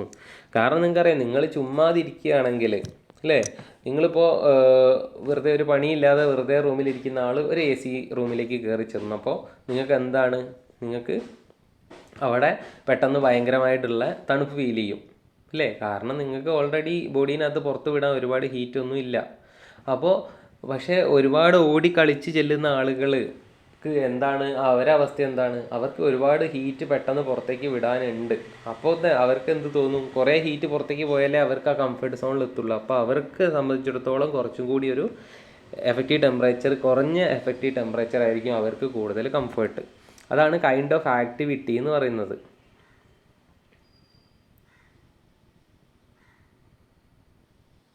അതായത് എന്തെങ്കിലും ആക്ടിവിറ്റി അല്ലെങ്കിൽ വർക്ക് ചെയ്യുന്ന ആൾ, എന്തെങ്കിലും ആക്ടിവിറ്റി ചെയ്യുന്ന ആളുകൾക്ക് എഫക്റ്റീവ് ടെമ്പറേച്ചർ നോർമൽ ആളുകളെക്കാളും കുറച്ചുകൂടി ലോവർ എഫക്റ്റീവ് ടെമ്പറേച്ചർ ആയിരിക്കും അവർക്ക് കംഫർട്ടായിട്ട് ഫീൽ ചെയ്യുക. പിന്നെ വരുന്നത് ലാറ്റിറ്റ്യൂഡാണ്. അതായത് ഹൈറ്റ് കൂടുന്നതിനനുസരിച്ച് എഫക്റ്റീവ് ടെമ്പറേച്ചറിൽ ഉള്ള ഇൻക്രീസ് ആവശ്യമായിട്ട് വരും എന്ന് പറയുന്നു ലാറ്റിറ്റ്യൂഡ്. അടുത്തതായിട്ട് ഡെൻസിറ്റി ഓഫ് ഒക്യുപ്പൻസ്. ആളുകൾ കൂടുന്നതിനനുസരിച്ച് ആളുകൾ കൂടുന്നേരം എന്താ സംഭവിക്കുക, ആളുകൾ കൂടുന്ന സമയത്ത് കൂടുതൽ ടെമ്പറേച്ചർ അല്ലേ, തിയേറ്ററിലൊക്കെ അല്ലെങ്കിൽ മാളിലൊക്കെ എന്താണ്, ആളുകൾ കൂടുതൽ വരുന്ന സമയത്ത് ഭയങ്കര ഡെൻസിലി ഒക്യുപ്പൈഡ് ആയിട്ടുള്ള സ്പേസ് ആണെങ്കിൽ അവിടെ എന്തായിരിക്കും, കൂടുതൽ ടെമ്പറേച്ചർ അവരെ ബോഡീനകത്തു നിന്നുള്ളൊക്കെ ഹീറ്റ് എന്ത് ചെയ്യും, പുറത്തേക്ക് ലിബറേറ്റ് ചെയ്തുകൊണ്ടേയിരിക്കും. അപ്പോൾ അവിടെ സെറ്റ് ചെയ്യേണ്ട എഫക്റ്റീവ് ടെമ്പറേച്ചർ എന്ന് പറയുന്നത് അവിടെ ഒരു നോർമൽ ടെമ്പറേച്ചറിനേക്കാളും അല്ലെങ്കിൽ സ്വാഭാവിക എഫക്റ്റീവ് ടെമ്പറേച്ചറിനേക്കാളും കുറച്ചുകൂടി ലോവർ ആയിട്ടുള്ള എഫക്റ്റീവ് ടെമ്പറേച്ചറാണ് അങ്ങനെയുള്ള സ്ഥലത്ത് സെറ്റ് ചെയ്യേണ്ടത്. അതായത് ഡെൻസിറ്റി ഓഫ് ആളുകൾ അല്ലെ, ആളുകളുടെ ഡെൻസിറ്റി കൂടുന്നതിനനുസരിച്ച് എഫക്റ്റീവ് ടെമ്പറേച്ചർ കുറച്ച് സെറ്റ് ചെയ്ത് കഴിഞ്ഞാൽ ആ കൂടിയ ആളുകൾക്കൊക്കെ കംഫർട്ട് കൂടുതലായിട്ട് കിട്ടും. അതാണ് ഉദ്ദേശിക്കുന്നത്. ഓക്കെ, അപ്പോൾ ഇതാണ് എഫക്റ്റീവ് ടെമ്പറേച്ചറിനെ സ്വാധീനിക്കുന്ന ഫാക്ടേഴ്സ് എന്ന് പറയുന്നത്. അപ്പോൾ ഇനി അടുത്തതായിട്ട് ഒരു കംഫർട്ട് ചാർട്ടിനെ കുറിച്ചാണ് നമുക്ക് പറയാനുള്ളത്. കംഫർട്ട് ചാർട്ട് അതായത് ഈ ഒരു സംഘടന, അതായത് എന്താണ്, ASHPE, American society of heating and ventilation, അവർ റിസർച്ച് നടത്തി ഒരു different kinds of people subjected to wide range of environmental temperature, relative humidity and air movement. അതായത് ഒരുപാട് ചൂട് മാത്രമുള്ള സ്ഥലങ്ങളുണ്ടല്ലേ ലോകത്ത്, ഒരുപാട് ചൂട് കൂടുതലുള്ള സ്ഥലങ്ങളുണ്ട്, വെറും എപ്പോഴും തണുപ്പ് മാത്രമുള്ള സ്ഥലങ്ങളുണ്ട്. അങ്ങനെ വിൻ്റർ സീസണിൽ ജീവിക്കുന്നവരെയും സമ്മർ സീസണിൽ ജീവിക്കുന്ന ആൾക്കാരെ ഇടയിൽ ഒരു റിസർച്ച് നടത്തുക. അവർക്ക് കംഫർട്ടായിട്ടുള്ള ടെമ്പറേച്ചർ, ഹ്യൂമിഡിറ്റി, എയർ മൂവ്മെൻറ്റ്, ഇതിനെക്കുറിച്ചൊക്കെ ഒരു പഠനം നടത്തിയിട്ട് ആ ടോട്ടൽ പഠനത്തിൻ്റെ റിസൾട്ടുകൾ നമ്മൾ എന്ത് ചെയ്യുകയാണ്, ഒരു ചാർട്ടിൽ വെച്ചിട്ട് റെപ്രസെൻ്റ് ചെയ്യുകയാണ്. ആ ഒരു ചാർട്ട് എന്ന് പറഞ്ഞാൽ എന്താണ്, പല വിധത്തിൽപ്പെട്ട ആളുകൾ അല്ലേ, പല കാലാവസ്ഥ മേഖലകളിൽ ജീവിക്കുന്ന ആളുകൾക്ക് ഉള്ള കംഫർട്ട് സോണ് ഏതാണ് എന്ന് നമുക്ക് കാണിച്ചു തരുന്ന ഒരു ചാർട്ടാണ് കംഫർട്ട് ചാർട്ട് എന്ന് പറയുന്നത്. ഓക്കെ, അപ്പോൾ ഇതാണ് ആ ഒരു കംഫർട്ട് ചാർട്ട്. അപ്പോൾ നോക്കുക, ഇതാണ് കംഫർട്ട് ചാർട്ട്. ഈ കംഫർട്ട് ചാർട്ടിനകത്ത് എക്സ് ആക്സിസിൽ നിങ്ങൾക്ക് കാണാം, എക്സ് ആക്സിസിൽ ഡ്രൈ ബൾബ് ടെമ്പറേച്ചറാണ് മാർക്ക് ചെയ്തിരിക്കുന്നത്. നിങ്ങൾക്ക് ഇവിടെ കാണാം 10, 15, 20, 30, 35 ഡിഗ്രി സെൽഷ്യസ്. ഇതൊക്കെ എന്താണ്, ഡ്രൈ ബൾബ് ടെമ്പറേച്ചറാണ്. ഇനി നിങ്ങൾക്ക് വൈ ആക്സിസിൽ നിങ്ങൾക്ക് കാണാം, അവിടെ വെറ്റ് ബൾബ് ടെമ്പറേച്ചറാണ് മാർക്ക് ചെയ്തിരിക്കുന്നത്. 0 മുതൽ മേലേക്ക് 10, 15, 20, 25, 30. അപ്പോൾ ഇതൊക്കെ എന്താണ്, വെറ്റ് ബൾബ് ടെമ്പറേച്ചറാണ് അവിടെ മാർക്ക് ചെയ്തിരിക്കുന്നത്. ഇനി നിങ്ങൾക്ക് ആ ചാർട്ടിൻ്റെ ഉള്ളിലേക്ക് നോക്കിക്കഴിഞ്ഞാൽ അവിടെ വെർട്ടിക്കൽ ലൈൻസ് കാണാം. വെർട്ടിക്കൽ ലൈൻസ് റെപ്രസെൻറ്റ് ചെയ്യുന്നത് എന്തിനെയാണ്, അത് ഡ്രൈ ബൾബ് ടെമ്പറേച്ചറിനെയാണ്. ഹൊറിസോണ്ടൽ ലൈൻസ് കാണാം. ഹൊറിസോണ്ടൽ ലൈൻസ് റെപ്രസെൻറ്റ് ചെയ്യുന്നത് വെറ്റ് ബൾബ് ടെമ്പറേച്ചറിനെയാണ്. ഇനി അതുപോലെ തന്നെ അതിനകത്ത് കുറേ ഇൻക്ലൈൻഡ് ലൈൻസ് കാണാം. ഇൻക്ലൈൻഡ് ലൈൻസിൻ്റെ മേലെ പെർസെൻറ്റേജിൽ ഇങ്ങനെ മാർക്ക് ചെയ്തിട്ടുണ്ടല്ലേ, ഓരോ ലൈനും നിശ്ചിത പെർസെൻറ്റേജ് എന്ന് പറഞ്ഞിട്ട്. ഇതാ 10, 20, 30, 40, 50, 70, 80, 90 അല്ലേ. 90 കഴിഞ്ഞിട്ട് 100 എന്ന് പറയുന്ന ലൈന് എന്ന് പറയുന്നത് ഏതാണ്, 100 എന്ന് പറയുന്ന ലൈന് ഇതാ ഈ മേലെയുള്ള ഈ ഒരു ലൈനാണ് 100 എന്ന് പറയുന്ന ലൈൻ ഉണ്ടാവുക. നിങ്ങൾക്കറിയാം, ശതമാനത്തിൽ പറയുന്നത് റിലേറ്റീവ് ഹ്യൂമിഡിറ്റിയാണ്. അപ്പോൾ ആ ഇൻക്ലൈൻഡ് ആയിട്ടുള്ള ലൈനുകൾ സൂചിപ്പിക്കുന്നത് റിലേറ്റീവ് ഹ്യൂമിഡിറ്റിയാണ്. അതിൽ 90% കഴിഞ്ഞിട്ട് ഏറ്റവും ടോപ്പിലുള്ള ആ ഒരു ലൈന് 100% റിലേറ്റീവ് ഹ്യൂമിഡിറ്റി അല്ലെങ്കിൽ സാച്ചുറേറ്റഡ് എയറിനെയാണ് സൂചിപ്പിക്കുന്നത്. നിങ്ങൾക്കറിയാം, സൈക്രോമെട്രിക് ചാർട്ടിൽ നിങ്ങൾ കണ്ടിട്ടുണ്ട്, സാച്ചുറേറ്റഡ് എയറിൻ്റെ കേസിൽ നിങ്ങളൊരു പർട്ടിക്കുലർ പോയിൻ്റ് എടുത്തു കഴിഞ്ഞാൽ, അതായത് ഇപ്പോൾ ഈ ഒരു പോയിൻ്റ് എടുക്കുക എന്ന് വിചാരിക്കുക. ഈ ഒരു പോയിൻ്റ് എടുത്തു കഴിഞ്ഞാൽ അവിടുത്തെ ഡ്രൈ ബൾബ് ടെമ്പറേച്ചറും വെറ്റ് ബൾബ് ടെമ്പറേച്ചറും നിങ്ങൾ ചെക്ക് ചെയ്യുകയാണെങ്കിൽ ആ പോയിൻ്റ് നേരെ താഴേക്ക് വന്നു കഴിഞ്ഞാൽ നിങ്ങൾക്ക് കാണാം dry bulb temperature 20 degree Celsius ആണ്. ആ പോയിൻ്റ് നേരെ ലെഫ്റ്റിലേക്ക് വന്നു കഴിഞ്ഞാൽ നിങ്ങൾക്ക് കാണാം വെറ്റ് ബൾബ് ടെമ്പറേച്ചറും 20 ഡിഗ്രി സെൽഷ്യസ് ആണ്. അപ്പോൾ ഡ്രൈ ബൾബ് ടെമ്പറേച്ചറും വെറ്റ് ബൾബ് ടെമ്പറേച്ചറും ഈക്വൽ ആവുന്ന അവസ്ഥ എന്ന് പറഞ്ഞാൽ അത് എന്താണ്? സാച്ചുറേറ്റഡ് എയറിലാണ്, അല്ലെങ്കിൽ 100% റിലേറ്റീവ് ഹ്യൂമിഡിറ്റി ഉള്ള എയറിലാണ് ഡ്രൈ ബൾബ് ടെമ്പറേച്ചറും വെറ്റ് ബൾബ് ടെമ്പറേച്ചറും ഈക്വൽ ആകുന്നത്. അൺസാച്ചുറേറ്റഡ് എയർ ആണെങ്കിൽ അവിടെ എപ്പോഴും വെറ്റ് ബൾബ് ടെമ്പറേച്ചർ എന്ന് പറയുന്നത് ഡ്രൈ ബൾബ് ടെമ്പറേച്ചറിനേക്കാളും താഴെയായിരിക്കും. ഇത് നമ്മൾ നേരത്തെ പറഞ്ഞിട്ടുള്ളതാണ്. ഓക്കെ, അപ്പോൾ റിലേറ്റീവ് ഹ്യൂമിഡിറ്റി ലൈൻസ് നമുക്ക് ഇതിനകത്ത് കാണാൻ പറ്റി. ഇനി നമുക്ക് ആ ലൈനിൻ്റെ മേലെ ഭാഗത്തായിട്ട് സമ്മർ റീജിയൻ അല്ലേ, സമ്മർ റീജിയനിലുള്ള ഒരു ഗ്രാഫ് പ്ലോട്ട് ചെയ്ത് വെച്ചിട്ടുണ്ട് മേലെയായിട്ട്. ഇതിൻ്റെ താഴെയായിട്ട് വിൻ്റർ റീജിയനിലുള്ള ഒരു ഗ്രാഫ് പ്ലോട്ട് ചെയ്ത് വെച്ചിട്ടുണ്ട്. അപ്പോൾ ആ ഗ്രാഫിനകത്ത് ഇപ്പോൾ ഇതിൽ കൂടെ കുറച്ച് വാല്യൂസ് ഉണ്ട്. നോക്കാം, ഈ ലെഫ്റ്റിൽ കൂടെ കുറച്ച് വാല്യൂസ് ഉണ്ട്. എന്താണ് ആ ലെഫ്റ്റിൽ കൂടെ ഉള്ള വാല്യൂസ്? ഇവിടെ കൂടെ ഉള്ള വാല്യൂസ് എന്താ കാണിക്കുന്നത്? അതായത് പെർസെൻറ്റേജ് ഓഫ് പീപ്പിൾ, എന്താണ് അവിടെ എഴുതിയിട്ടുണ്ട്? Percentage of people subject feeling comfortable. അതായത് കംഫർട്ടബിൾ ആയിട്ട് ഫീൽ ചെയ്യുന്ന ആളുകളുടെ ശതമാനമാണ് അവിടെ കൊടുത്തിരിക്കുന്നത്. അപ്പോൾ ഇവിടുന്ന് മേലോട്ട് ഈ കൊടുത്തിരിക്കുന്ന വാല്യൂ എന്താണ്? ശതമാനമാണ് കംഫർട്ടായിട്ടുള്ള ആളുകളുടെ. അപ്പോൾ നിങ്ങൾ ഇപ്പോൾ സമ്മർ റീജിയൻ മാത്രം നമ്മളിപ്പോൾ ഇവിടെ കൺസിഡർ ചെയ്യുകയാണെന്നുണ്ടെങ്കിൽ നമുക്ക് ഇവിടെ നോക്കിയാൽ നിങ്ങൾക്ക് കാണാം, ഈ കൊടുത്തിരിക്കുന്ന ടെമ്പറേച്ചർ അല്ലേ, ഈ ആക്സിസിൽ 15, 16 മുതൽ ഇവിടുന്ന് വലത്തേക്ക് നോക്കുക, 15, 16, 17, 18, 19, 20 മുതൽ ഏകദേശം 26 അടുത്ത് വരെ ഡ്രൈ ബൾബ് ടെമ്പറേച്ചർ നിങ്ങൾക്ക് കാണാം ആ ഒരു എക്സ് ആക്സിസിൽ. ഈ ഒരു റെക്റ്റാങ്കിളാണ് നിങ്ങൾ പരിഗണിക്കുന്നതെങ്കിൽ അതിൻ്റെ എക്സ് ആക്സിസിൽ ഡ്രൈ ബൾബ് ടെമ്പറേച്ചറും വൈ ആക്സിസിൽ ആളുകൾ കംഫർട്ട് ഫീൽ ചെയ്യുന്ന ആളുകളുടെ പെർസെൻറ്റേജും കാണും അല്ലേ. അപ്പോൾ അത് വെച്ചിട്ട് ആളുകളുടെ കണക്കെടുത്തിട്ട് വരച്ചിട്ടുള്ളൊരു ഗ്രാഫാണ് ഇതിൻ്റെ ഉള്ളിൽ ഈ കാണിച്ചിരിക്കുന്നത് അല്ലേ, ഇങ്ങനെ വരുന്ന ഈ ഒരു ഗ്രാഫ് എന്ന് പറയുന്നത്. അപ്പോൾ നിങ്ങൾക്ക് നോക്കിയാൽ കാണാം ഈ ഗ്രാഫ് സ്റ്റാർട്ട് ചെയ്യുന്നത് എവിടെയാണ്? ഗ്രാഫ് സ്റ്റാർട്ട് ചെയ്യുന്നത് എവിടെയാണ്? അതിൻ്റെ അർത്ഥം എന്താണ്? 60% ആളുകൾക്ക് ഏകദേശം 15 ഡിഗ്രി സെൽഷ്യസ് ടെമ്പറേച്ചർ കംഫർട്ടാണ്. എഫക്റ്റീവ് ടെമ്പറേച്ചർ 15 ഡിഗ്രി സെൽഷ്യസ് കംഫർട്ടുള്ള 60% ആളുകൾ.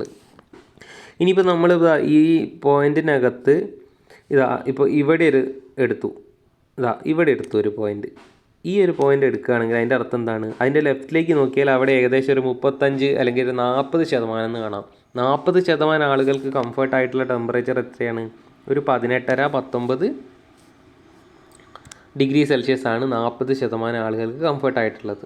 അപ്പോൾ ഇതിനകത്ത് നമുക്ക് കാണാൻ പറ്റും ഏറ്റവും കൂടുതൽ ആളുകൾക്ക് കംഫർട്ടായിട്ടുള്ളത് എത്രയാണ്? ഏകദേശം ഈ ഗ്രാഫിൻ്റെ ഏറ്റവും ടോപ്പ് പോയിൻ്റ് നോക്കിക്കഴിഞ്ഞാൽ, ഏതാണ് ടോപ്പ് പോയിൻ്റ്? ഇവിടെ ആയിട്ട് നോക്കിക്കഴിഞ്ഞാൽ ഏകദേശം 100ൻ്റെ അടുത്ത് അല്ലേ, 90ൻ്റെ കൂടുതലായിട്ട് ഏകദേശം ഒരു 98% ആളുകൾക്കും കംഫർട്ടായിട്ടുള്ള, അതായത് സമ്മറിൽ ചൂട് കാലത്ത് അല്ലെങ്കിൽ അങ്ങനെയുള്ള കാലാവസ്ഥയിൽ ജീവിക്കുന്ന ആളുകളിൽ 98% ആളുകളും പറയുന്നത് അവർക്ക് കംഫർട്ടായിട്ടുള്ള ടെമ്പറേച്ചർ എന്ന് പറഞ്ഞാൽ